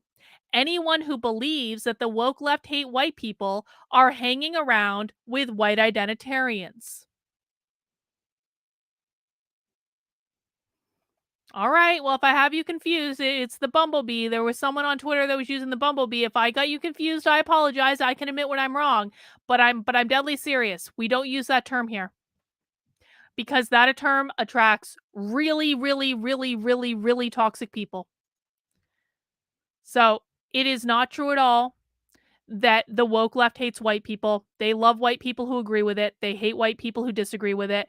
And the talking point that the woke left hates white people is being advanced by really awful, toxic people on the right that have a reason for wanting you to believe that they hate white people. And then Jeff says on that word, I'm 100% correct. I know I'm 100% correct. I proved I was 100% correct. And sadly, conservatives just keep on taking the bait on that one because that's what they do. They don't listen and they align with the most awful people in the world because that is apparently what it means to be a conservative, is to align with the most awful, toxic people in the world. No offense to any conservatives who don't know what I'm talking about, but that is the plain truth. I appreciate the super chat, Jeff. Dennis, I think you're new here because you're speaking in caps and you're generally being a little bit disruptive, but you do not have free speech on my channel. I am not the government. I set the rules here. If I tell you to stop doing something, you will stop doing it or you will be exited out of the channel very, very, very quickly. The two rules are don't be a dick and no whining. And I don't want to hear about anyone's free speech rights here because I'm not the government. You're in my house. You are in my house and you will follow my rules. And if you don't want to do that, you don't have to be in my house. And it is really, really, really simple. Couldn't be more simple. All right, guys, let's continue. They don't hate them because they're white. It has nothing to do with their skin color. See, this is what conservative influencers have done to people on the right, is they have lied to them so much and with such frequency that like I have to explain points that I've been explaining for over 2 years because like conservatives just keep fucking lying to people. They don't hate them because they're white. They hate them because they disagree with them. Two really different things, guys. And the lesson is called The Harlem Renaissance, as Gay as It Is Black. And it's just a really, it really focuses in on art and poetry and music. But it starts off asking students what is important enough to create art about.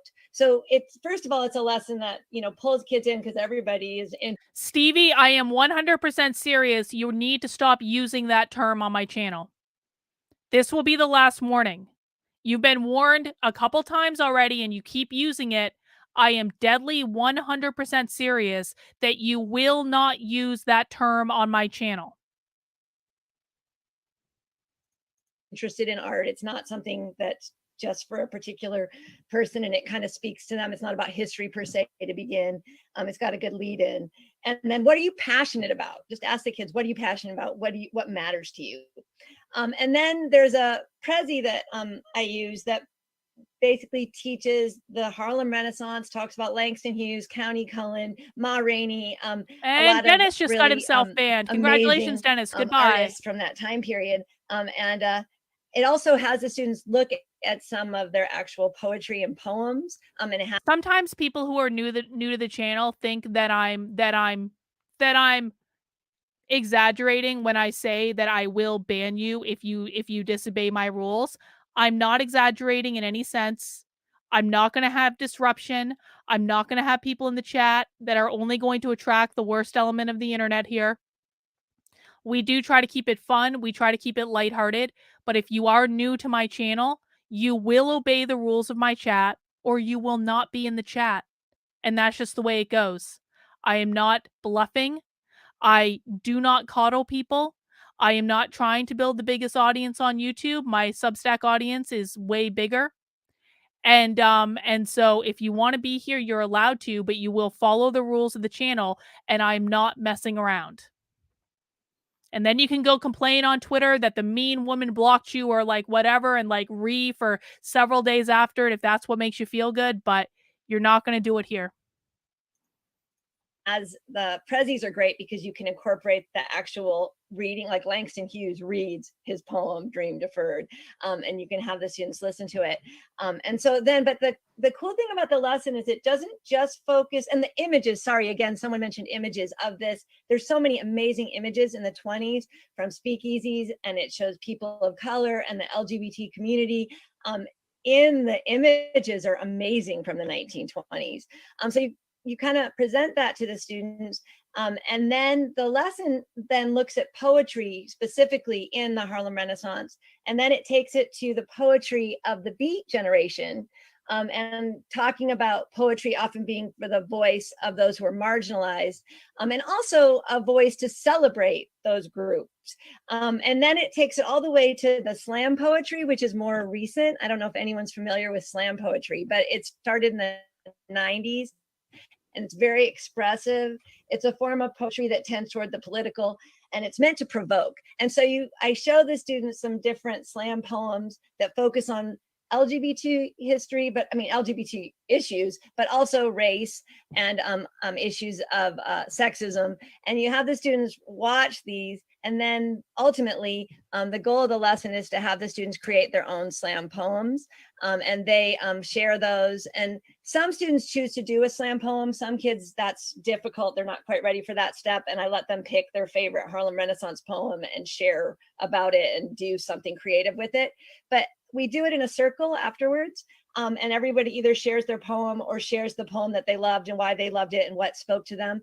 And as a result of that, the class always feels different after that lesson. I feel like we all have a better understanding of each other's struggles. I was thinking the same thing, Brooklyn. You're not we're basically a stronger community. And I love any lesson that can do that, and especially through this vehicle. And when you asked about when you teach LGBT history, how do students respond to it? I remember when I was first doing it, I thought, oh, they're all gonna, have such an amazing reaction, or they're gonna think this is a big deal. And my experience a lot of times is like, yeah, this is interesting. You should be teaching this. Like, my students just feel like this is important. Of course we should be teaching it. We accept, there's more acceptance than maybe when I first thought about teaching LGBT history, but I really feel like a lot of it, I do get the same response as Olivia sometimes, where a kid will really say thank you and really feel heard. But I also feel like a lot of students are like, yeah, this is something that should be done. Thank you for doing it, but it's kind of what should be part of a history class. I also really love a history lesson I just wanted to mention on the Lavender Scare. Hang on. Cecil has a question. Is being politically white really a thing? I thought it sounded dumb when I first heard it. I don't quite understand what it's supposed to be or what it's supposed to mean. So I have never heard that term specifically, but what I will say is that so yes, it is, because what they say is that so whiteness is not about a skin color. Whiteness is about capitalism. It is about who owns the power structure. It is about keeping people oppressed so that you can keep people in that power structure. It is about the bourgeois versus the proletariat. And so being politically white essentially will mean that you embrace capitalism, that you think that private property is a good thing, that you don't hate people like landlords or CEOs or business owners or things like that. And that will make you politically white. And a Black person can be considered politically white if they embrace ideals around capitalism, around just like meritocracy, around individualism. So that would make them politically white. Does that make sense? It really is. Oh, thank God, Total Recall is winning. Absolutely. That's a really good news. But it really is. It is not about the color of your skin. It is essentially about, do you support the American way, or do you want a revolution and Marxism to take over? That's what that means. Thank you for asking the question. And Silent B, Mrs. Piggle-Wiggle and the Attic Treasure Hunt. That was the best. That was the best Mrs. Piggle-Wiggle book by far. And all the Mrs. Piggle-Wiggle books were good, but that one was definitely the best one. I kind of want to read it again now if I'm honest about it.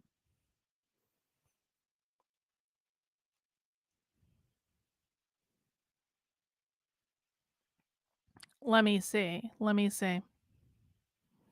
Yes, whiteness is a dog whistle for the whole bourgeoisie. Carlin says, or excuse me, Jeff says, Carlin, I think you should do a whole segment and explain the whole whiteness capitalism word we're not going to use, Jeff. That thing seems to trip many people up. I mean, I've talked about it quite frequently, but maybe it is worth doing it again. I'm not going to address the white. Well, I wrote a whole article addressing the anti-white stuff. It is available on the Substack if people want to read it. It's called "The Backlash to Critical Race Theory is Here," and they're trying to co-opt the anti-CRT movement. It's all good. All good. All good.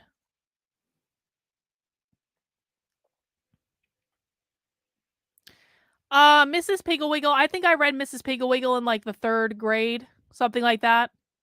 I think it might be a little bit like it may be like 4th, 5th grade, something like that. But I was an early reader. That's also in that same group of lessons, and it's very oriented towards videos. And I just think with the lavender scare, I think in particular, students are just kind of shocked by how long the time period that people were kept from working for the federal government if they were gay or lesbian. And I think they're shocked by, I mean, they know the Red Scare. So I think knowing that context and then seeing how there's a much broader impact it had in society, I think it opens a lot of kids' eyes. And actually after that lesson, I usually have kids say, I didn't know this. And it's shocking to me that Autumn, what did I say? Cut the shit. So that's a lesson that I mean, that topic, whatever vehicle you use to teach it, I think is powerful. Thank you.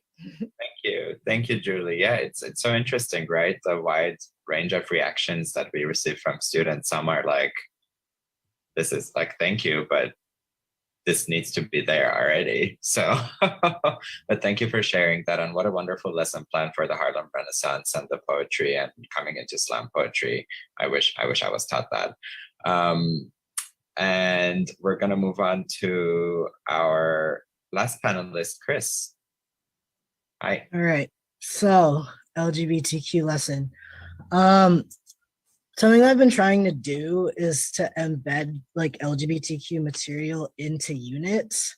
So it's not necessarily like, hey, this is the day we talk about gay stuff, but like, you know, throughout the unit, be like, hey, let's take a look at this person that just happens to be queer, and how does their queer experience, how is that reflected in whatever we're looking at? So earlier on during the school year, we did a unit on gentrification. So live in the Bay Area, gentrification is a huge issue. This is something that our young people are seeing every day, in terms of like, they go out and they see like this one neighborhood with really crappy roads, and then they go like a couple blocks and all of a sudden everything's pretty and there's no trash or anything. So like gentrification is a very personal issue for a lot of these kids. So, you know, I focus a lot on like policy and how does policy affect people of marginalized communities. So we looked at like maps, we looked at redlining, we looked at the history of gentrification, how the idea of gentrification is not just a new thing, but has been occurring since the 15th century. So students became really familiar with like gentrification has been occurring since the 15th century. What the hell? The different ways in which gentrification has affected not just our communities, but also in our state and country as a whole. And then also as an English teacher, I have to kind of embed, you know, personal experiences in there and literature. So this is where the gay part comes in.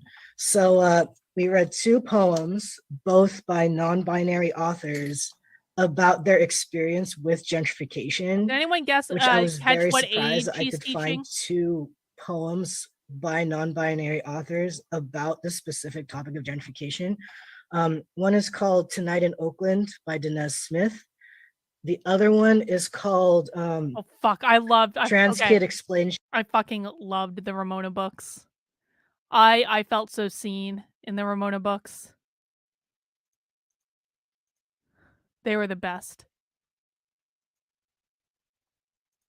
Gentrification Explains Themselves by Taylor Johnson. And both authors talk about their queer experience in the context of gentrification.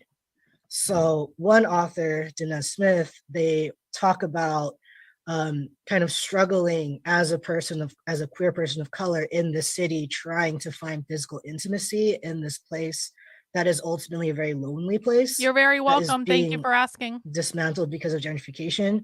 And then Taylor Johnson, what they talk about is they talk about their struggle of their physical transition. Bunnicula. I remember Bunnicula. I checked Bunnicula out of the library like several times because I could read it all in one sitting. I don't know why I liked that book so much. Anyway, everyone put your favorite books from elementary school in the chat. Let's reminisce a little bit while we're listening to this garbage. That'll be fun. In their body, like how they don't belong in their neighborhood because of gentrification. So it was really cool kind of seeing how these students were kind of connecting these graphs and maps they were looking at in terms of just what gentrification is in general with kind of this on the ground experiences of these queer people and how does gentrification uniquely affect the queer experience. So that was really cool. I had a good time. Babar. I'm always really interested I loved in Babar. finding, he was the best. You know, poetry and different personal experiences to connect to the historical event. Because it's one thing to be like, okay, look at this graph. What do you see? What are patterns you see? But then those patterns are ultimately the reflections of individual experiences.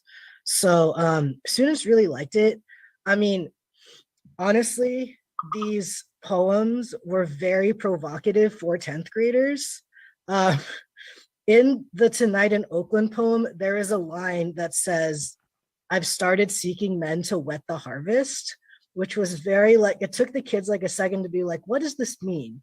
And then we started talking about like physical intimacy and the importance of physical intimacy and like, how does that have to do with gentrification? So they found it to be a very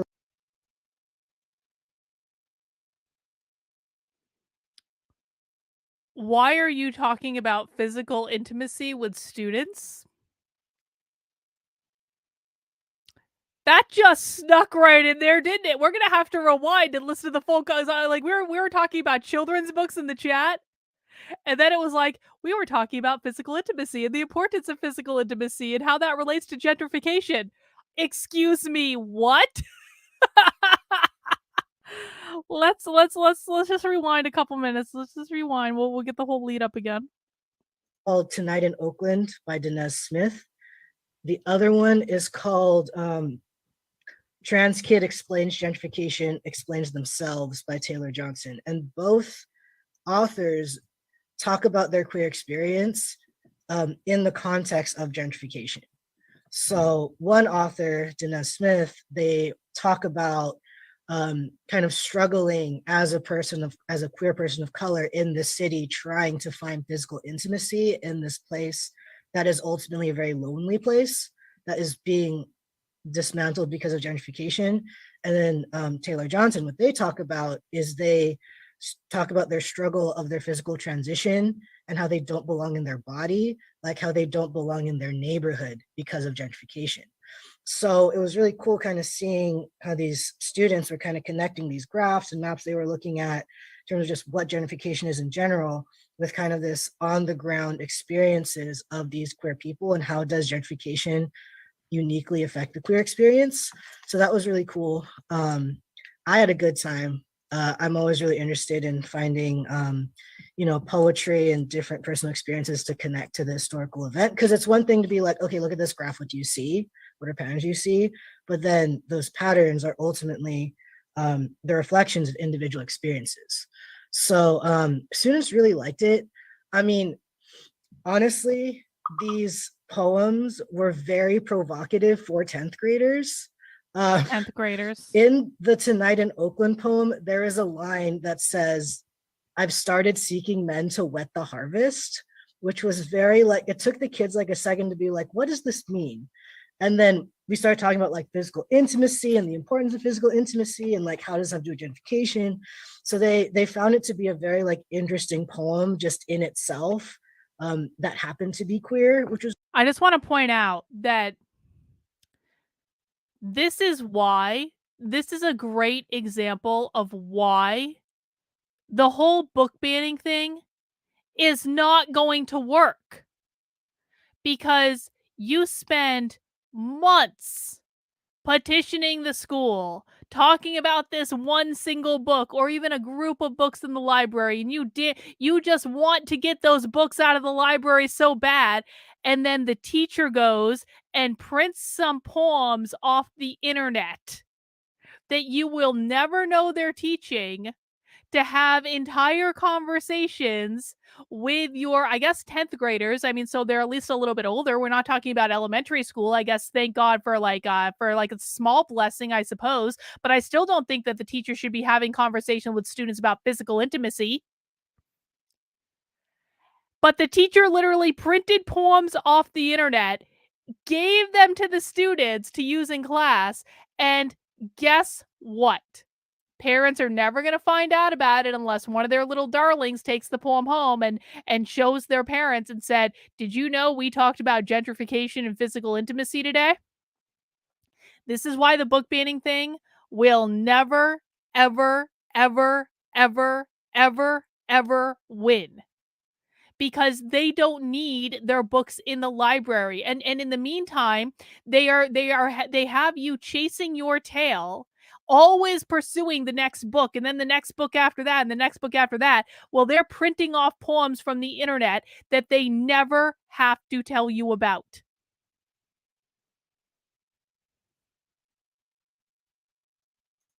was really great. So yeah, it was very engaging. The students had to do kind of this essay that combined patterns of gentrification with literary analysis, and yeah, it was a good time.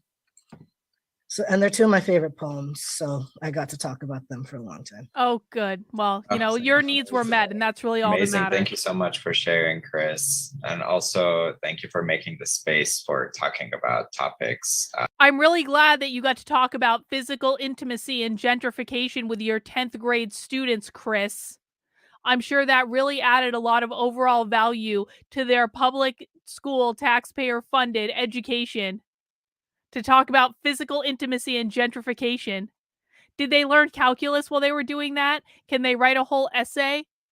Do they know even how to write?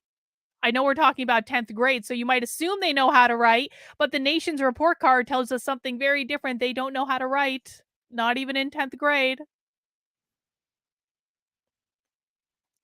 Wait, are you serious? One of the mega woke at my college puts their salary in their email bio? No, that's not a thing. That's creepy. That's creepy, and that could cause so many. Illustration Station, can you forward that to me? I just want to see it.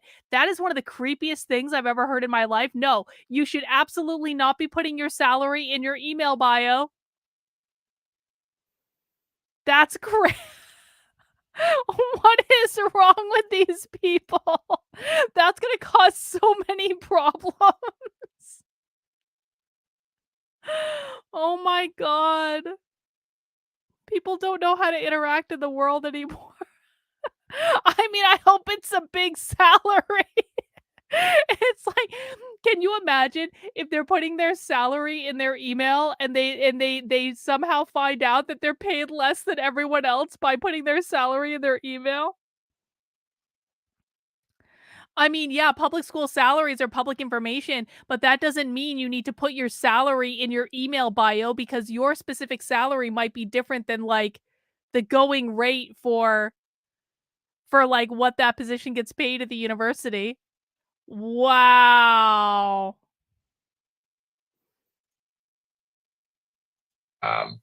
That, may be difficult to digest as a 10th grader. That's very important, especially when it comes to teaching queer history as well. Thank you all so much for sharing your favorite lesson plans and your students' reactions. I'm going to pass it on to my colleague, Rick, from Our Family Coalition now to continue with the discussion. Hey, Rick. Hi, Rick. Thank you. Hi, my name is Rick Oculto. I head the education programs at Our Family Coalition. If you're not familiar with our organization, we serve LGBTQ families and children in lots of different ways, anything from family programs and how to start your family to going into schools and helping them be more responsive and respectful of diverse families, including same-sex LGBTQ plus families.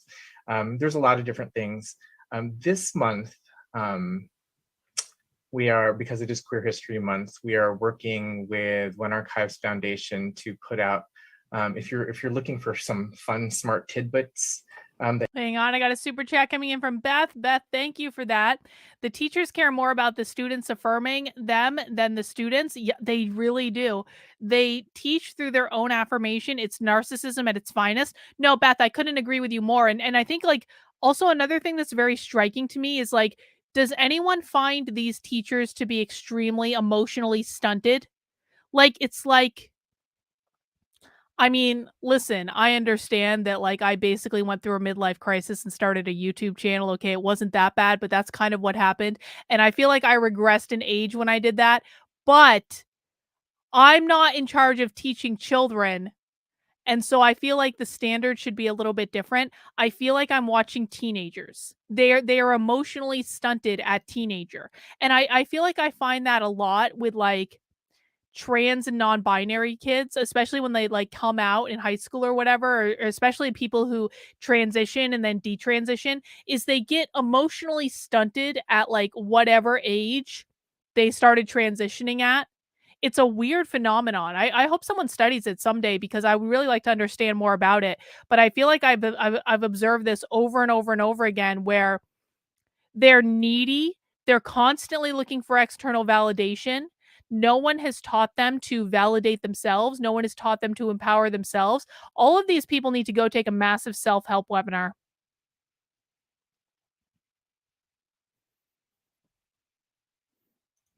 That you can share all month. We are every day putting out a different LGBTQ icon or historical figure that we are linking to lesson plans that might be connected to that historical figure. You can find the opening blog on it on our website, and then you can get the actual infographics on our Facebook page. So that's a really fun thing. I know that I've been monitoring the Q&A as folks have been talking. And other places that you can find information are, of course, One Archives Foundation and the joint website that we run together, lgbtqhistory.org, where we have lesson plans and lots of content. Please be patient with us as we run this website. There's a lot of content that is being created right now. And so we're putting it up as quickly as we can. And so thank goodness for teachers like Olivia, Chris, Casey, and Julie for starting us out with these kinds of things.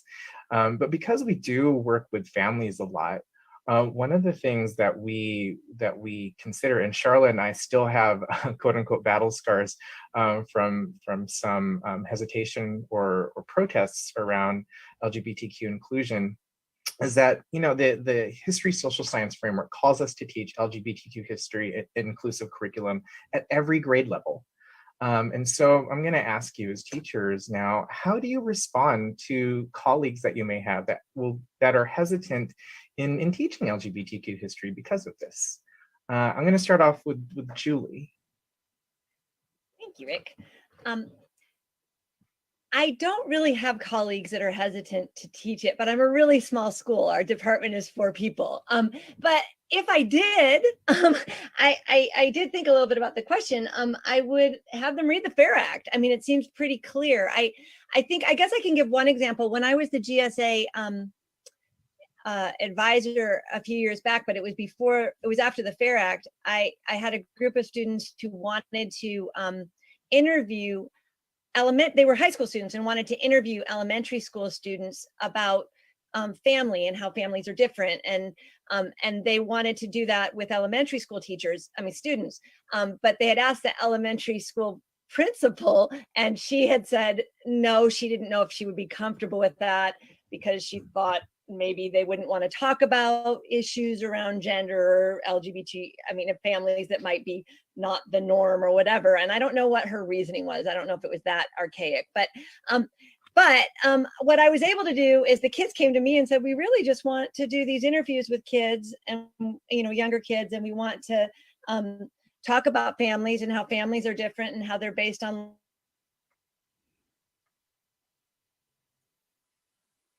Look at the sign language interpreter.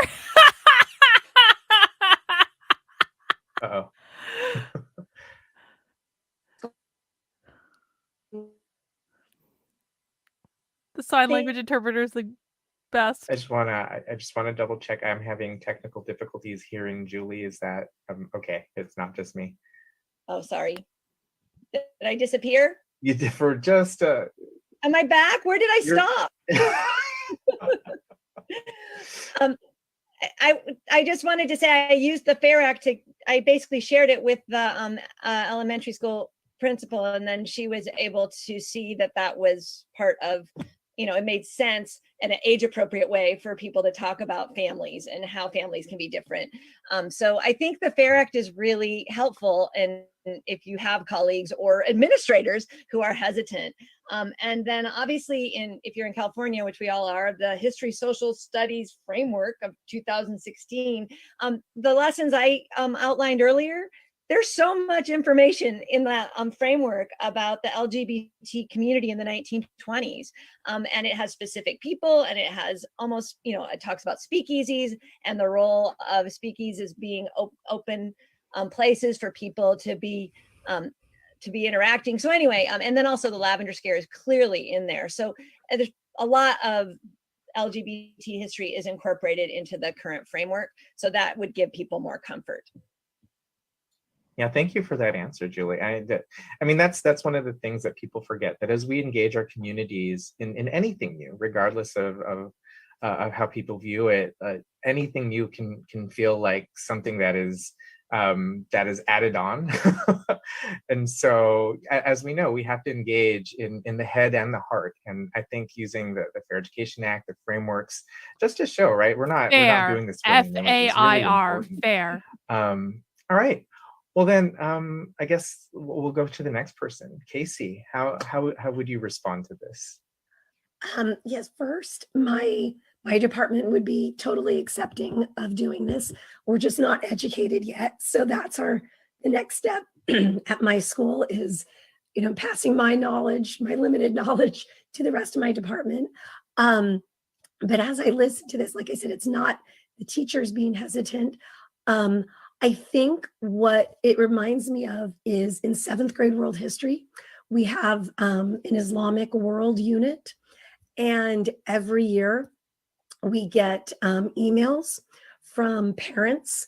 They take various formats, but it's a very small minority. But those emails come in every year, basically saying, I want my child to opt out. Or it might say, what about Christianity? Why are you teaching this? And they come to, we all actually receive them. And again, I live in a very progressive area. My principal receives them as well. And we just kind of do the same thing every year. And kind of like Rick was saying, this is part of the California state standards. And we're not trying to convert your child to a particular religion. We're just trying to teach about cultures around the world. Orders. And so we had no as we're control talking about over this is what I'm We're thinking as I begin orders. to, integrate this part into my curriculum. Is it's going to kind of remind me of that is, nobody's trying to change your child. We're just trying to teach about, the people who make our country great, no matter who they are. And I think, if we just stay strong and stick with that, and we're backed up by law. And so my department is very. I'm taking apart my knitting today because it didn't turn out the way I wanted it to or had envisioned in my head, but that's okay because I'm going to use the yarn to make something even better. So I'm taking apart the knitting today. It looked great. Don't get me wrong. I liked the way it looked. It was more about the sizing issue because I was trying to make something like really oversized and and I was dumb because I used the wrong yarn for it. I should have used DK weight yarn to make it bigger, and I thought I could get away with it with fingering if I used bigger needles, because I thought that the bigger needles would give me the extra size, but it didn't, and it just wasn't coming out the way I wanted it to. So I'm taking it apart. I'm gonna make something else. Very strong in that. So I think it's going I'm to be a very anti-knitting. positive Exactly. I'm step anti-knitting. when we fully enact the FAIR Act in my school. Awesome. Awesome. Yeah, I think that that's really important to remember as well, that we are talking about lots of different cultures and lots of different religions and lots of different places and peoples around the world. Hang on. This is a critically important question from Gertrude Ann. Oh, that's not what I meant to click. Sorry, Covey. This is off topic, but I'm wondering if you mixed your vanilla beer with that orange pop one, would it taste like an orange sickle? Well, I don't think so, because it does still have a beer taste. It tastes really like more like a nice cream soda with alcohol, which I mean, so if you live in California, there is a beer in California by Mother Earth Brewing called Cali Creaming. It is one of my favorite beers of all time, and you can only get it in California to the best of my knowledge, but it's so good. It tastes just like a cream soda. This one tastes a lot like a cream soda. This one tastes a little bit more alcoholic than Cali Creamin'. Cali Creamin' is also available on Nitro some places in California, and I mean that's like the best, the ultimate. And so no, I wouldn't mix this with it, but I think I'm going to try that orange one next as I finish this one up, and maybe that one will taste like an orange soda. I also did have from Tripping Animals Brewing, they did a special orange and vanilla. Oh, that's from Idaho. See, I've only seen the beer in California. I thought it was in California, but Cali Cream is a great effing beer. So from Tripping Animals Brewing, they did an orange and vanilla seltzer, and that, man, that was one of the best. Like, that tasted just like an orange soda with like a little bit of vanilla in it. So good. I'm gonna get a bunch of them for Pork Fest. Actually, I'm gonna stock up on that particular seltzer. Yeah, it's called Cali Creaming, and you can get it like regular. But if you have the chance to get it on Nitro somewhere, do it, because it's so good. It's so good. From Mother Earth Brewing, which I thought was in California, but Mass Genocide is saying is actually in Idaho. Things you learn something new every day. All the time in school. At no point does anybody in school say you have to be this thing that we are talking about. That doesn't happen. It doesn't happen for Latinx history. It doesn't happen for African American history. It doesn't happen for women's history. It doesn't destabilizing my happen for any knitting. of that. It's But true. what we do know is that there's a whole diversity of people out there that we are going to interact with.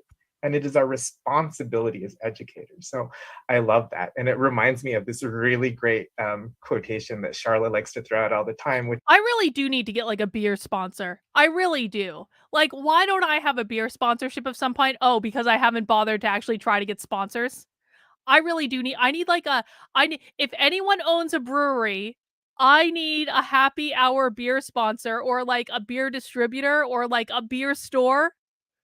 Maybe I could get the beer store in New Hampshire. Maybe I could get the beer store in New Hampshire to sponsor me.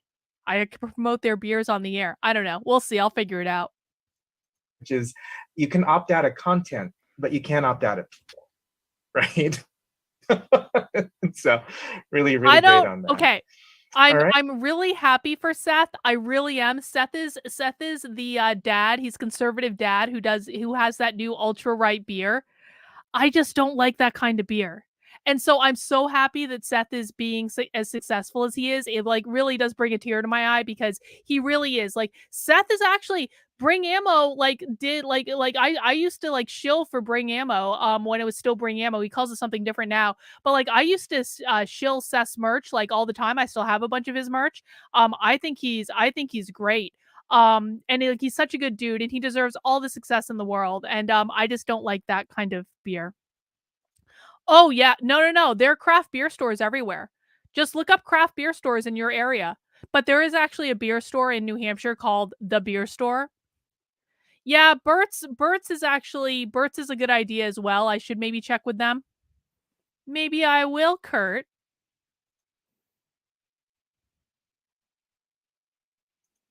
Right. Next on the list, Olivia. All right. Fuck us. Fuck us. Fuck us. All right. Olivia's back. Unlike the two of you, I've had tons of opposition. And No, it you comes haven't, from Olivia. teachers, You it comes from imagined it. parents, it comes from administrators, even. I promise you that Olivia has imagined all of the opposition that she has. They have. Oh yeah, Smutty Nose.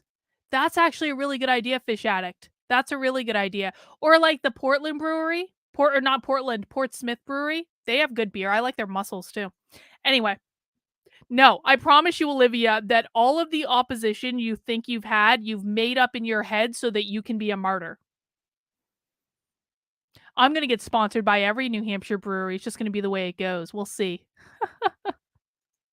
And most of them, basically, I've created like a 6-point list now, and I just send it to them. And I will briefly explain what I put on this list. And I've read this list at school board meeting now on Monday. And it's the first one that I always say is that LGBTQ plus history and curriculum has been proven to decrease bullying for all students by 15%. That's huge. I don't know very many other single thing in education that could reduce bullying so much. It reduces bullying more than a GSA because a GSA becomes a safe place. Now, curriculum affects all students. Also, if you're teaching history without teaching LGBTQ history, you're teaching completely inaccurate information because we are there. LGBTQ people are historically significant throughout time. And if you're missing that, I mean, can you talk about James Baldwin without talking about the fact that he was gay?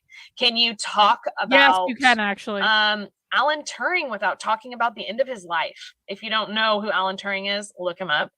But I also tell them that LGBTQ history is relevant to all kids, similar to what was already talked about here. Is we ask our students to engage with cultures and societies that some of them don't even exist anymore.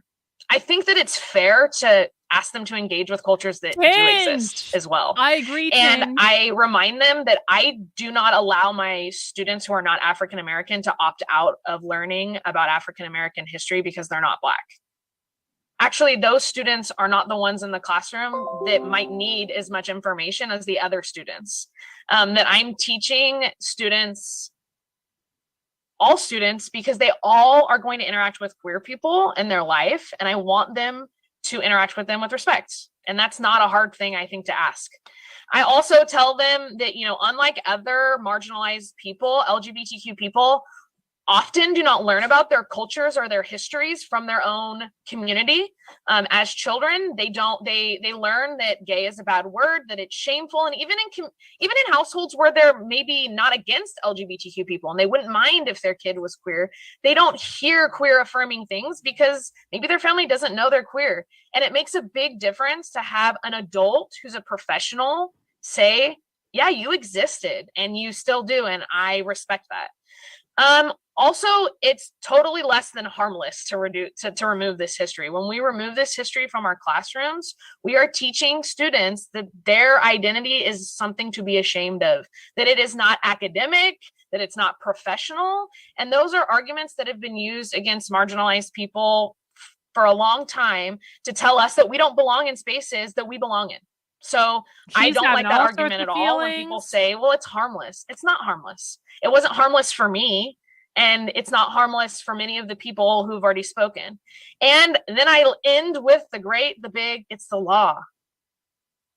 If you want to change the law, go ahead and go try. But for now, it's the law. And just because something's the law doesn't mean that it's right. But I just gave you 5 other reasons why it's right. That's usually, and I shared it in my resource page. I share that with people. I just give them my 6 reasons. And a lot of people will just go, and administrators, when they read number 6, it's the law, they're like, yeah, you're right, it is the law. And most administrators will support it once they hear this, because they also, you know, why are we in education? It's for the kids. And when you remind educators that this is for the kids, you know. Yes, we know, Olivia. We know you're in it for the kids. We are very, very, very, very, very clear I almost say queer. We are very queer. We are very clear that you're in it for the kids, Olivia, but thank you for really emphasizing that point.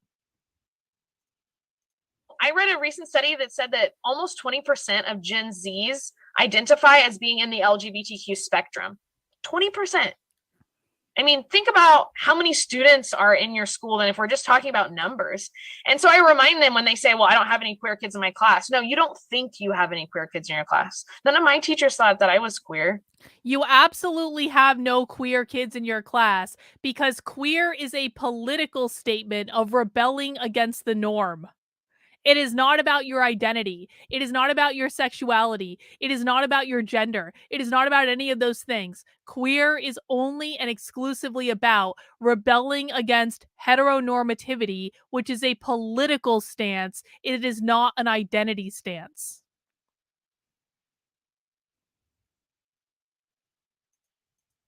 And I am. Trust me, they've told me since then. They're like, whoa, I had no idea. You know, you don't know who's queer. We're everywhere. You don't know who's trans. I have students that you would never, ever, ever in your wildest dreams imagine that they are part of our community, and they are. And they deserve to hear their history without shame. That's what I tell people. I go on a soapbox. I'm sorry, I just went on one.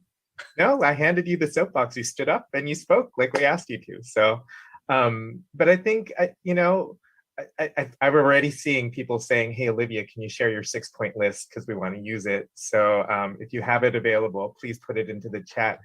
But I think, this is what we were talking about earlier, that it really is a matter of engaging in the head and the heart. And then sometimes if people are really stubborn about it, engaging with a hammer, right? This is the law.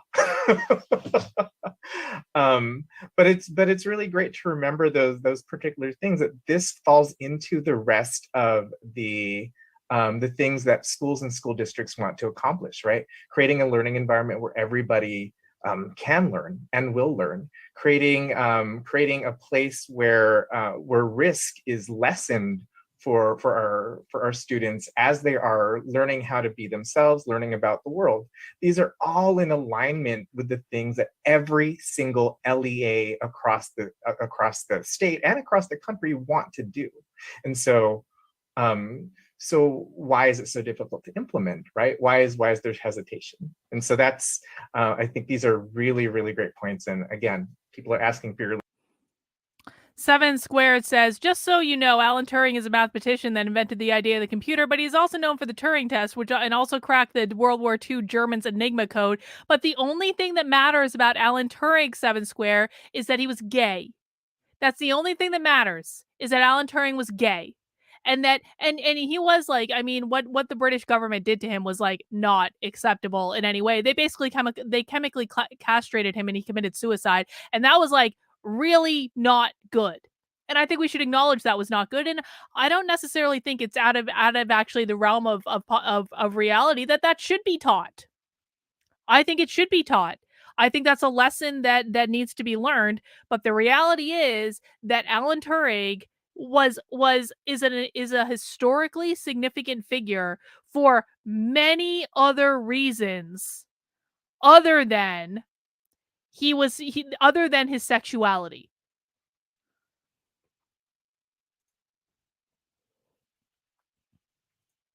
List, yeah. But let's move on, because I'd love to get back to my Bay Area hometown. Chris, what do you got for us? I mean, just going off Olivia, yes, we have a lot of queer kids. There's one period, I don't know what's up with this one period, but like, I feel like they put all of the queer kids in one class that I have, where I'm just like, first day I just felt this like weird energy where like, there are my people here, and it was true. Yeah, there was one time where a kid like came in and she was like, hey, Mr. Bautista, I'm super gay. And I'm like, thank you, you're late, sit down. But I mean, yeah, these kids are very open about who they are, which is great.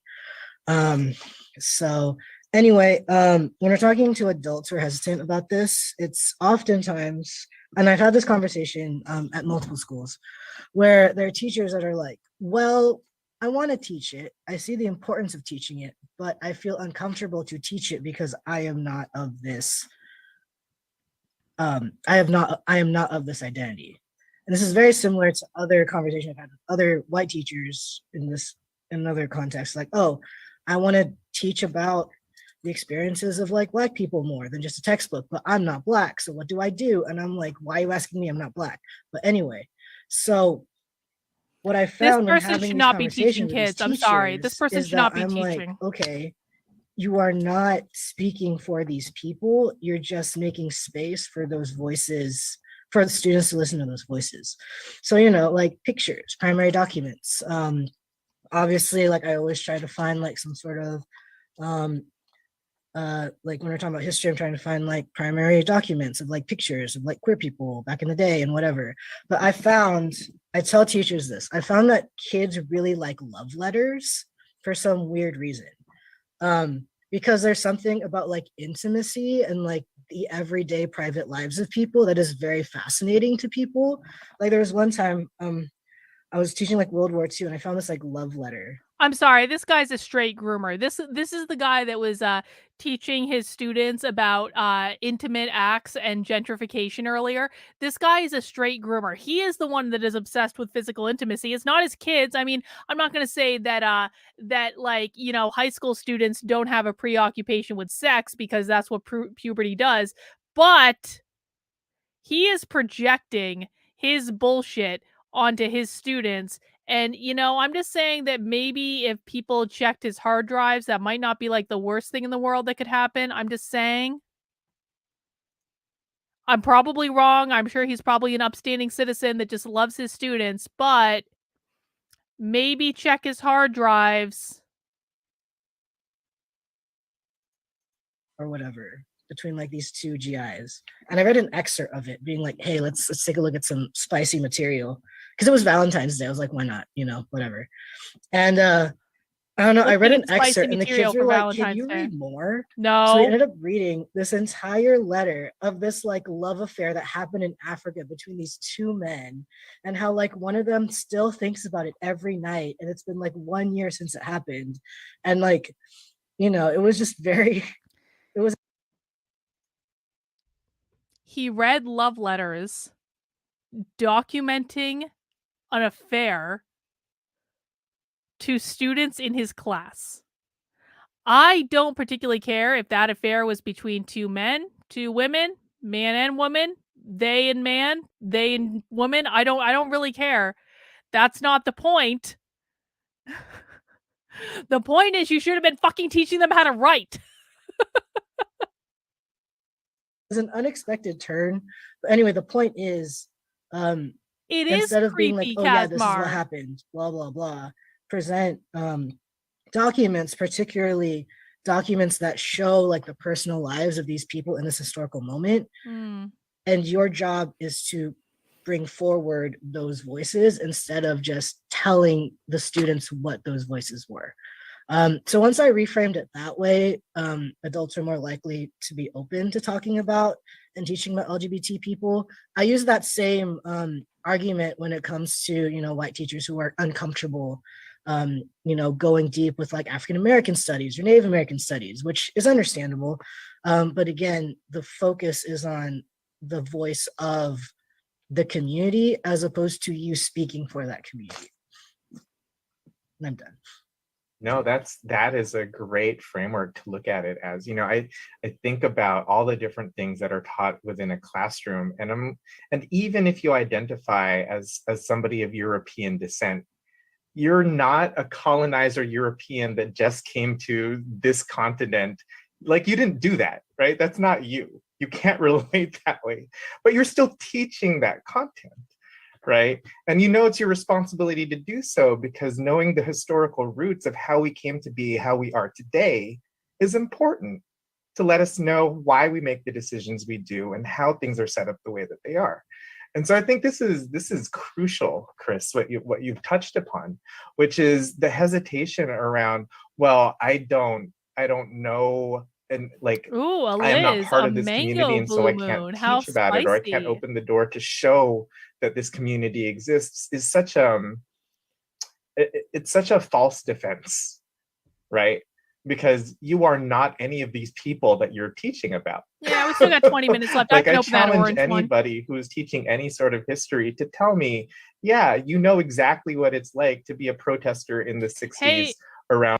Hey, we have a new friend, Jack, who has joined us over on LinkedIn. Jack, if you want to head over to my YouTube page, you can come and join the chat over here, buddy. You're welcome to stay over on LinkedIn too, but there's more people that are of like mind over here, so you are welcome to join us. All right, guys, I'm going to go get that orange beer. Hang on a second. We got 20 minutes left. That's plenty of time.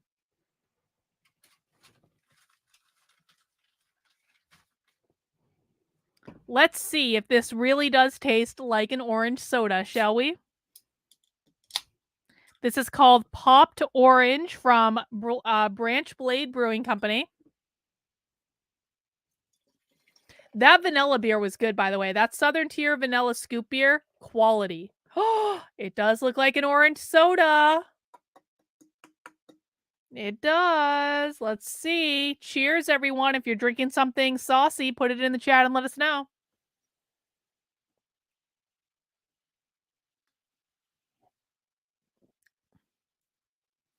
Tastes just like an orange soda. It really does. There is no remnant of beer in that soda. That tastes like an orange soda. Have I ever made my own beer, Kaiwan? I kind of thought about it at one time. I haven't tried it yet. Eventually, I will try to make my own beer, but not right now. I got too much other stuff going on. But someday I will have a beer specifically for me. Southern Tier does do a good job. They really, really do. We got a Mike's lemonade strawberry. That sounds refreshing. I you know what? Every once in a while, and usually like when I'm at like camping for Pork Fest or something like that, I can go for a Mike's. Every once in a while. Aha, exactly. Happy hour is happy hour for a reason, because in order to sit through woke trainings once a week for 3 hours at a time, I need to be lubricated, let's just say. Not in that way, Stevie. In the alcohol kind of way. All right, let's keep going. Oh, mead. You made mead, Kurt? Mead is so good. Dandelion root iced tea for Gertrude Ann. Socially lubricated. Exactly, Jeff. Oh, Beth. Beth is a trooper. All right, guys, let's keep going. We got about 20 more minutes of this presentation. Again, if you've just joined us, this is Happy Hour. We do happy hours on Fridays. Every Friday at 5 p.m. where we watch a woke training from start to finish. This is how we know more about what's going on in the woke left than anyone else on the internet. Today, we are watching a training that was hosted by the California Department of Education 2 years ago, teaching teachers in California how to integrate LGBTQ into their core curriculum. Let's finish it up. Please make sure, guys, to mount that like button for me. Mounting the like button lets YouTube know that you're enjoying the stream. Not that you're enjoying the content, because we're picking this apart and making fun of it, but that you appreciate the fact that I am showing the content to you. On war for this particular faction, right? Like there's all of these different things to consider. And I think it is incredibly crucial for us to recognize our humility in how we present the information, and our humility in how we have to present the information. So I think it's great, the different perspectives you brought to this question, in hesitance around who you are, in pushback from community, in not knowing the material well enough. Like, all of these different points are going to be things that I think educators across the strait are going to struggle with as they are implementing this. And so thank you so much for your insight. Now I want to turn to Eric and Rob. I know that you've been monitoring the Q&A while I've been facilitating. Q&A is the best part. Are there any other questions out there? Well, oh God, he has a social audience justice blog. Oh about? no, Sam. Oh no. What could possibly go wrong?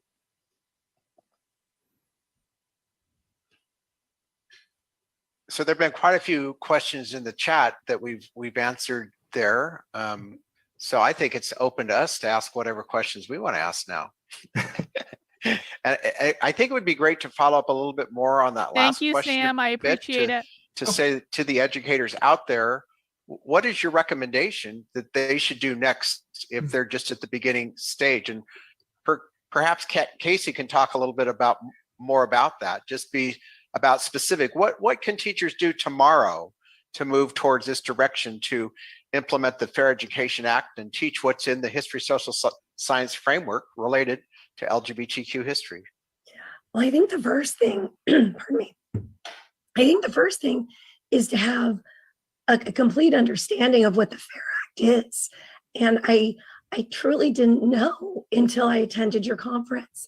And to be perfectly honest, I'm embarrassed to say, but my district actually a couple of years ago, when I went looking through my Google Drive, there was a PowerPoint that they presented to us on the Fair Act. And I had no memory of it. No, I couldn't remember it at all. And, not saying anything bad to my district, but I'm like, gosh, I don't think that was done really well if I can't remember it. So truly, it wasn't until I attended your conference that I really, because you guys emphasized it and explained it in so many different ways, that I really walked away understanding what it was. So I think as someone just beginning, the first thing is to understand what it is and what's being asked of us by the state of California, in terms of what are we supposed to implement. And then I think the other thing, going back to what Rick was saying, is it's okay to start off small, because I think we feel overwhelmed when we're like, oh my God, I've got to do it in every unit and I need to do this and that. And I think it's okay to remember that it's okay to just start small, pick a few topics, and maybe one the first semester, one the second semester, so you don't feel overwhelmed. See if it works. If it doesn't, readjust.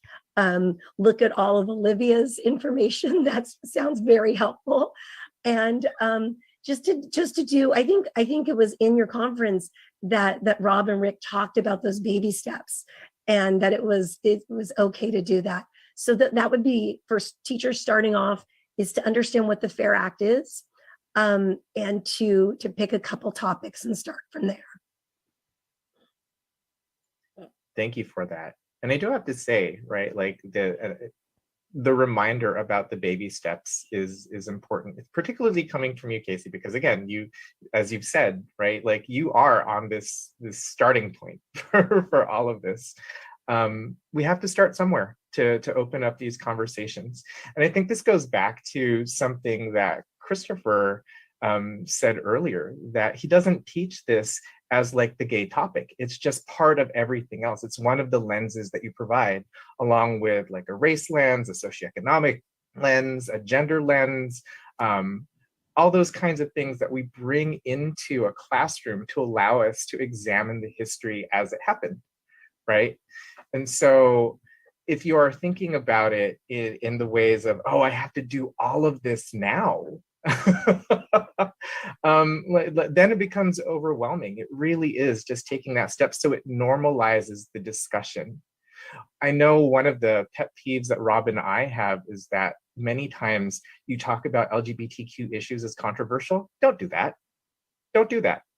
Because the second that you set up that thought process around this being controversial, the second that you already build up defense mechanisms and defense responses to learning it, right? If you just talk about it, just like you just talk about any other historical figure or any other historical point, it's just going to be history, because that's what it is. It's history. If I could add on to that, one strategy I heard Casey say earlier, which I want to make sure everybody hears, is that people just ask questions to say, what is the Fair Education Act? So that's any teacher, any parent, any student could just ask that question of any teacher, administrator, superintendent, school board. Hey, this law passed in 2011. What are we doing about it in our district? So just keep bringing those questions up, because the more you ask the questions, the more people will find the answers, as Casey brought up. The other piece that Rick alluded to, and I want to say this back, is I had a conversation with a county office in the last month, and they wanted me to do a workshop. They said, great, let's schedule something. And then they said, oh, but I've got to run it up the flagpole because it's a controversial topic. And I said back to them, I got a bit bold and I said, I think that might be your implicit bias talking. Oh So, my you know, we've all got this implicit bias that tells us, God. oh, this is a controversial topic, but it's really not. It's part of LGBTQ history, part of the Fair Education Act, just like teaching African American history, European history, all the other histories that are out there. So keep that in mind. We all have that implicit bias because most of us did not grow up knowing and discussing LGBTQ history in our households, in our churches, in our schools, but it doesn't mean we shouldn't be doing it. So keep that in mind as you continue on your journey. Other thoughts from our other panel members? Can I say something real quick? I just think one thing you can tell history teachers is they should read some history. I mean, we all love to read history, and there's so much that we can learn. Like, we lose so much interesting, entertaining human stories when we omit or marginalize LGBT people. And I just think that you tell people, you got to go read some history. I think there's some history teachers who'd be like, okay, I'll do that. And can I just share one quote from that 20s presentation? I just love it because it kind of is connected here. It's Zora Neale Hurston, and she says, sometimes I feel discriminated against, but it doesn't make me angry. It merely astonishes me. How can any deny themselves the pleasure of my company? It's beyond me. Like, why would we miss out on these wonderful humans? I'm glad that you brought that up, Julie, because what I tell people when they're like, whoa, how do you know all this stuff? I'm like, I read it. I listened to it. I put some suggestions in my resource that I posted, but on the last slide, and those are that's where I started. There's a great podcast called Queer America that was made for teachers. Okay. What? To give them the base information they need to know to be able to teach most of what's in the framework. Drink. And I just listen to that podcast in the morning every day on my way to work. And then I want to explain to you guys why the left wins and the right loses. Because the left will make sure there is a explicit podcast for teaching queer history that is directly targeted to teachers. And then they will make sure that that podcast is marketed to teachers through other teachers. And you will never find out about it unless you're watching a training like this. And then you're like, holy shit, they have ongoing perpetual training in this area that they create themselves. And while they're doing that, the right is complaining about the fact that Cracker Barrel has a fucking rainbow rocking chair. Because the left, when they see a problem, okay, they might complain for a little while, but eventually they're going to do something to try to actually solve the problem and to make progress against the problem. The right is just going to complain and complain and complain and complain and then complain some more and then complain some more. And then they're going to whine and they cry and they blame everyone else for the predicament that they're in but them. And that is why the left wins. That's why they win.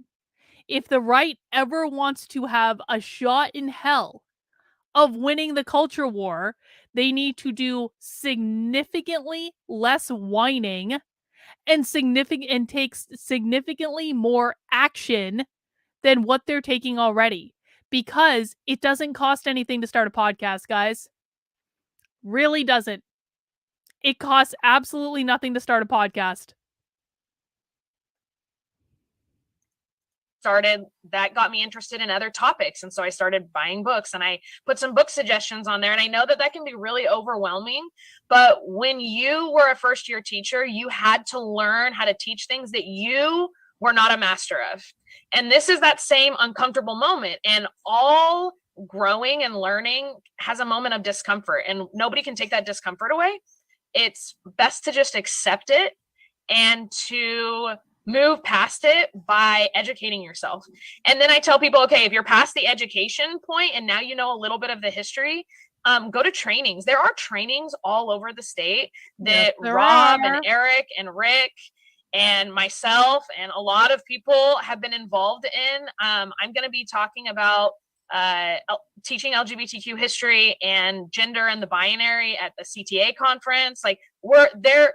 Every history California conference, Teachers Association. if it doesn't have LGBTQ people as presenters or information, that's not a conference you should be going to. That's the way I look at it now. If I don't see my people on the list of presenters as a topic, I'm like, okay, this is not an inclusive conference. And so I seek out those conferences, and my district pays for them because they're history conferences. This is professional development. Your district should be encouraging that. What she means is the taxpayer pays for the conferences. Not that the district pays for the conferences. The taxpayer pays for the conferences. The taxpayers of the state of California are paying for these conferences for their teachers. And if they're not, you should be asking them to, because they should be compensating you for this work that you're doing to be a better educator. So that's what I tell people. I'm like, seek or go to your union. CTA will pay for you to go to conferences to learn about LGBTQ people. They have scholarships for it. Yeah. People want you to learn this. You just have to raise your hand and say, I'm ready. And there are tons of people all over the state that are willing to hold your hand until you're strong enough to do it yourself. And so reach out to people. They can send you resources. Lessons have been made. And I know as a teacher, for me, one of the hardest things is to have to make a lesson in the middle of the school year when I'm stressed out. And so start with a lesson that's already made and make it your own. Maybe you don't have 3 days to teach it like the lesson is, then cut it down to 1 day, like we do with all kinds of lessons. Treat this like you do any other group that needs to be heard in your classroom. And it will pay off. Right. Great. Can I add something? Or we Please out of go time? ahead, Chris. Yeah. So something I've realized is a big emphasis when thinking about curriculum development is I've been working really hard to include like non-binary and genderqueer people. Of course you in have, history. Chris. Of That course is you have. a big, like a lot of our young people are coming out as non-binary, as genderqueer, going by pronouns besides he, him, or she, her. So part of what I think is important, or what is important in terms of like the classroom culture, is getting kids to respect each other's pronouns. So part of it is like, hey, look, in history there is someone who goes by they, them pronouns. Like, don't give me that like dictionary BS about how they, them is not a singular pronoun. Like, shut up. So I mean, I say it nicer, but I would hope you would say it nicer. I would actually like hope you would talking say it at all, about but okay, don't tell students to non-binary shut up. Good figures, tip. genderqueer figures in history, I feel like is very, very important to point out around this time, like at this point with our young people, because I wouldn't say like we've moved past things, because obviously we haven't, but like there's been like when we're talking about like gay couples getting married and stuff like that, like that was legalized a long time ago. Like, chill, like things are a bit better now than before, but like the next big struggle now is non-binary issues, genderqueer issues, and trans people. That is quite literally what I wrote on my Substack last night, is that after gay marriage was legalized, these people needed a new civil rights battle. And the civil rights battle that they chose to continue to make money was trans and non-binary people. This was a problem that was entirely created. Does anyone, again, I know that not everyone is like of a certain age here, but like if you remember back to the 90s, it's not that there weren't trans people around, but it was like an actual proportional amount of trans people. There weren't that many trans people around in the 90s. Okay, there just weren't. And there were no non-binary people in the 90s that I could remember. These are issues that are entirely created by social justice activists that did not exist like a couple of decades ago.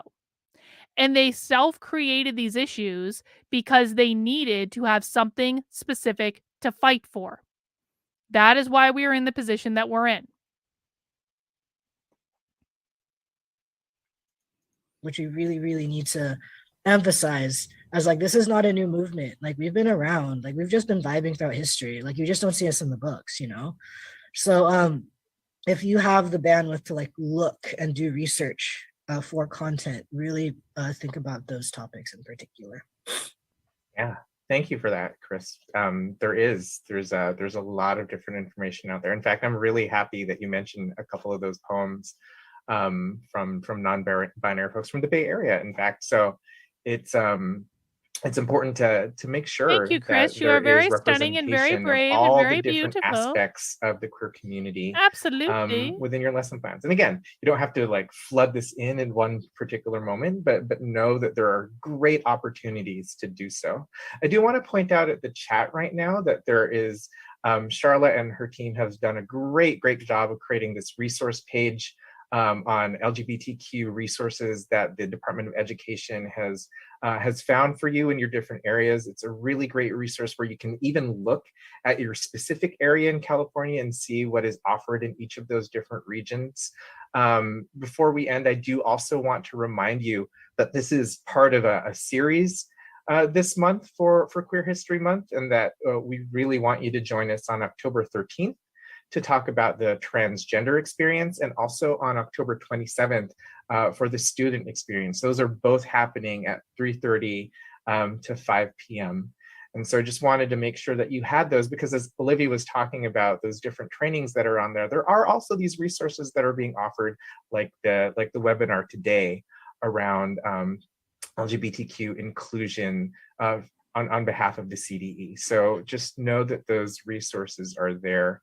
I think we have time for one more comment, if one or two more comments, if somebody else from the panel wants to leave us with some pearls of wisdom.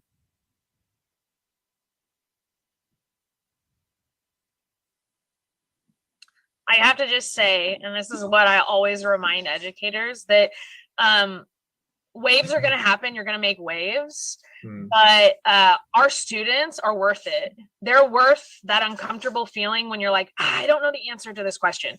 They're worth that uncomfortable email that you might get from a parent.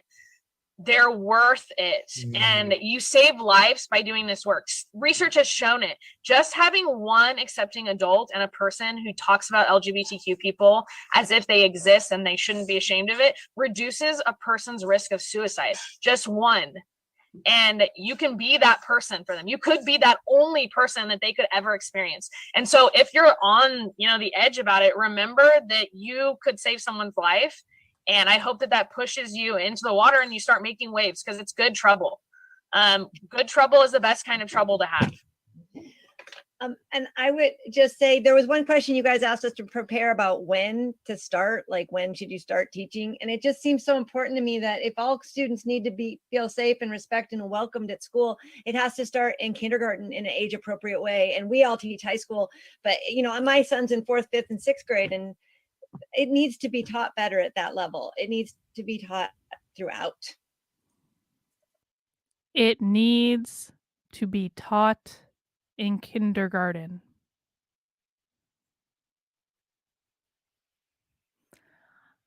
If you have kids, please, for the love of God, get them out of the public schools.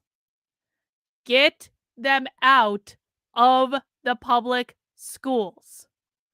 Because I promise you guys, California now has a bill that will make it quite literally illegal for you to not trans your children, and they will take your children away from you if you refuse to give them the gender affirming hormones that they are asking you for.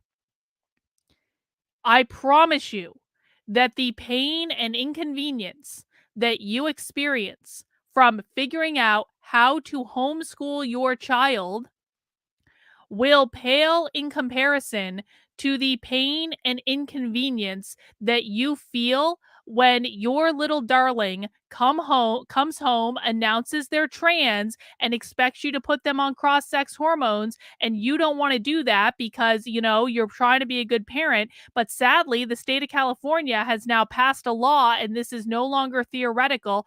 The state of California has now passed a law saying that they will take your child away if you do not give them the cross-sex hormones. You have got to take your kids out of the schools. This is where they are learning this ideology. This is where it is being introduced to them. This is where it is being reinforced to them. This is where it is coming from, guys. If you are hearing this information and you still refuse to take your kids out of the schools, then you get what you get. And I'm very sorry, but don't say that no one warned you when it happens.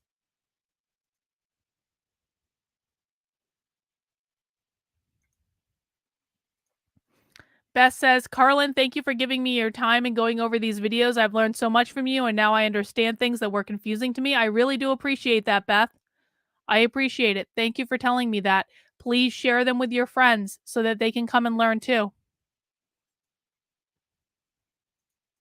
Right. Another thing I recommend is if this is a big concern for you and you are getting concerning communications from people, do keep a record. That is why I prefer email, because I have a paper trail. In that case, I can turn to a supportive administrator or my union, because that whole hesitance often comes from what about the backlash, but preemptively preparing yourself for that backlash is really important to kind of help with that anxiety. So I just recommend keeping a paper trail, understanding there are people out there who are supportive, even if those in your tiny circle of teachers or parent community may not be. But yeah, so that's just a little practical advice here. Thank you. Casey, any parting words? Yeah, I just wanted to thank Rob and Rick and Eric for truly starting me on this journey. And I'm so happy to do it. And you guys are absolutely amazing. So thank you so much for teaching me everything you have. I appreciate it. Of course. Thank you. Thank you for everyone that is out there. I think Chris brought up that he didn't understand why students were so into these love letters that were coming up. And I think that points to a real need to talk about intimacy, to talk about real motivations, to talk about why history happened the way that it did. And that reaction is a hunger within our young people to know the reasons the world is the way it is right now, and to know what they can do in order to shape it to be a better world for the future. And so this is the kind of work that we are engaging in. We might talk about it in this very specific vein of LGBTQ history, but we are talking really about the education of all of us to lift us to a higher plane of social interaction and being able to respect and love and support one another, which I think is the ideal that we want to strive for. We're coming at the end of our time right now. I really, really want to thank all of you for participating in today's webinar. We look forward to seeing you on the next webinars, October 13th. Again, we'll be talking about the trans experience. October 27th, Maybe we'll you'll be have to talking watch about that the next student week. experience, both of those from 3:30 to 5. Thank you so much. And we hope that with us that you are going to engage in this work, bring it forth in any space that you're in, and join us in being angelic troublemakers to ensure that every single student is seen and celebrated. Thank you. All right, guys. That is going to that nice symbol of the Department of Education of the state of California. Wasn't that a perfect end note to the stream? Well, guys, what we just watched was real. That was a training given by the California Department of Education 2 years ago. Apparently, there's more that we need to look into maybe next week. But that's what we do in Happy Hour, guys. We watch a stream from start to finish so we can see exactly what they're teaching, exactly what they're training. Because if you know what the schools are, what the teachers are being trained in, then you know what's going to end up in the classroom. So if you want more information, please make sure you are subscribed to my Substack, which is Carlin, Karlyn, .substack.com. And this is where I will curate the very best Unwoke news that you need to know. We also, of course, do this almost every single day on the YouTube channel. So please make sure you are subscribed to the YouTube channel if you are not already. If you think you are subscribed, maybe just double check and make sure. But definitely make sure you're subscribed to the Substack, because that is where I post all the best news and information that you need to know. And of course, if you become a paying subscriber at $5 a month, $50 a year, you will be able to join us tomorrow for Bitchcraft. We are doing Bitchcraft at 3 p.m. tomorrow. It's a private Zoom call where you bitch and you craft, and you're allowed to bring any craft or just come and hang out with us. That's going to be at 3 p.m. And if you're looking on the Substack for where the link is, you're going to be looking for the Unwoke Roundup email. That is this one, May 28th through June 3rd. And if you scroll all the way down to the bottom of the Unwoke Roundup email, I send these out every Sunday. You're going to be able to find your Zoom links for Bitchcraft. You're also going to be able to find your Zoom links for the 2 community Zoom calls that we do every single week, and any other supporter perks, to include movie night. Let's see how this movie night poll is doing and see what we're watching. Yay! It looks like we're watching Total Recall for movie on movie night, and that's going to be great. Movie nights are Sunday in my supporter Discord. And so if you want to become a member of the supporter Discord, you can sign up as a member of my Substack, of my locals, of my Patreon, or become a member on this here YouTube channel. And I will be sending out links to join the supporter Discord on Sunday. And it looks like we will be watching Total Recall, which is going to be great. We do movie night every single Sunday at 8 p.m. And guys, as a reminder, I will be back tomorrow at 6 p.m. for Socialism Saturday. We go out live an hour later on Saturdays, and this is our advanced AP class, Advanced Socialism. It's going to be great. I don't know what we're watching yet, but I promise it's going to be good. All right, guys, that's all we've got for this one. Take care. Have a great rest of your night, and we'll see you soon. Bye, guys.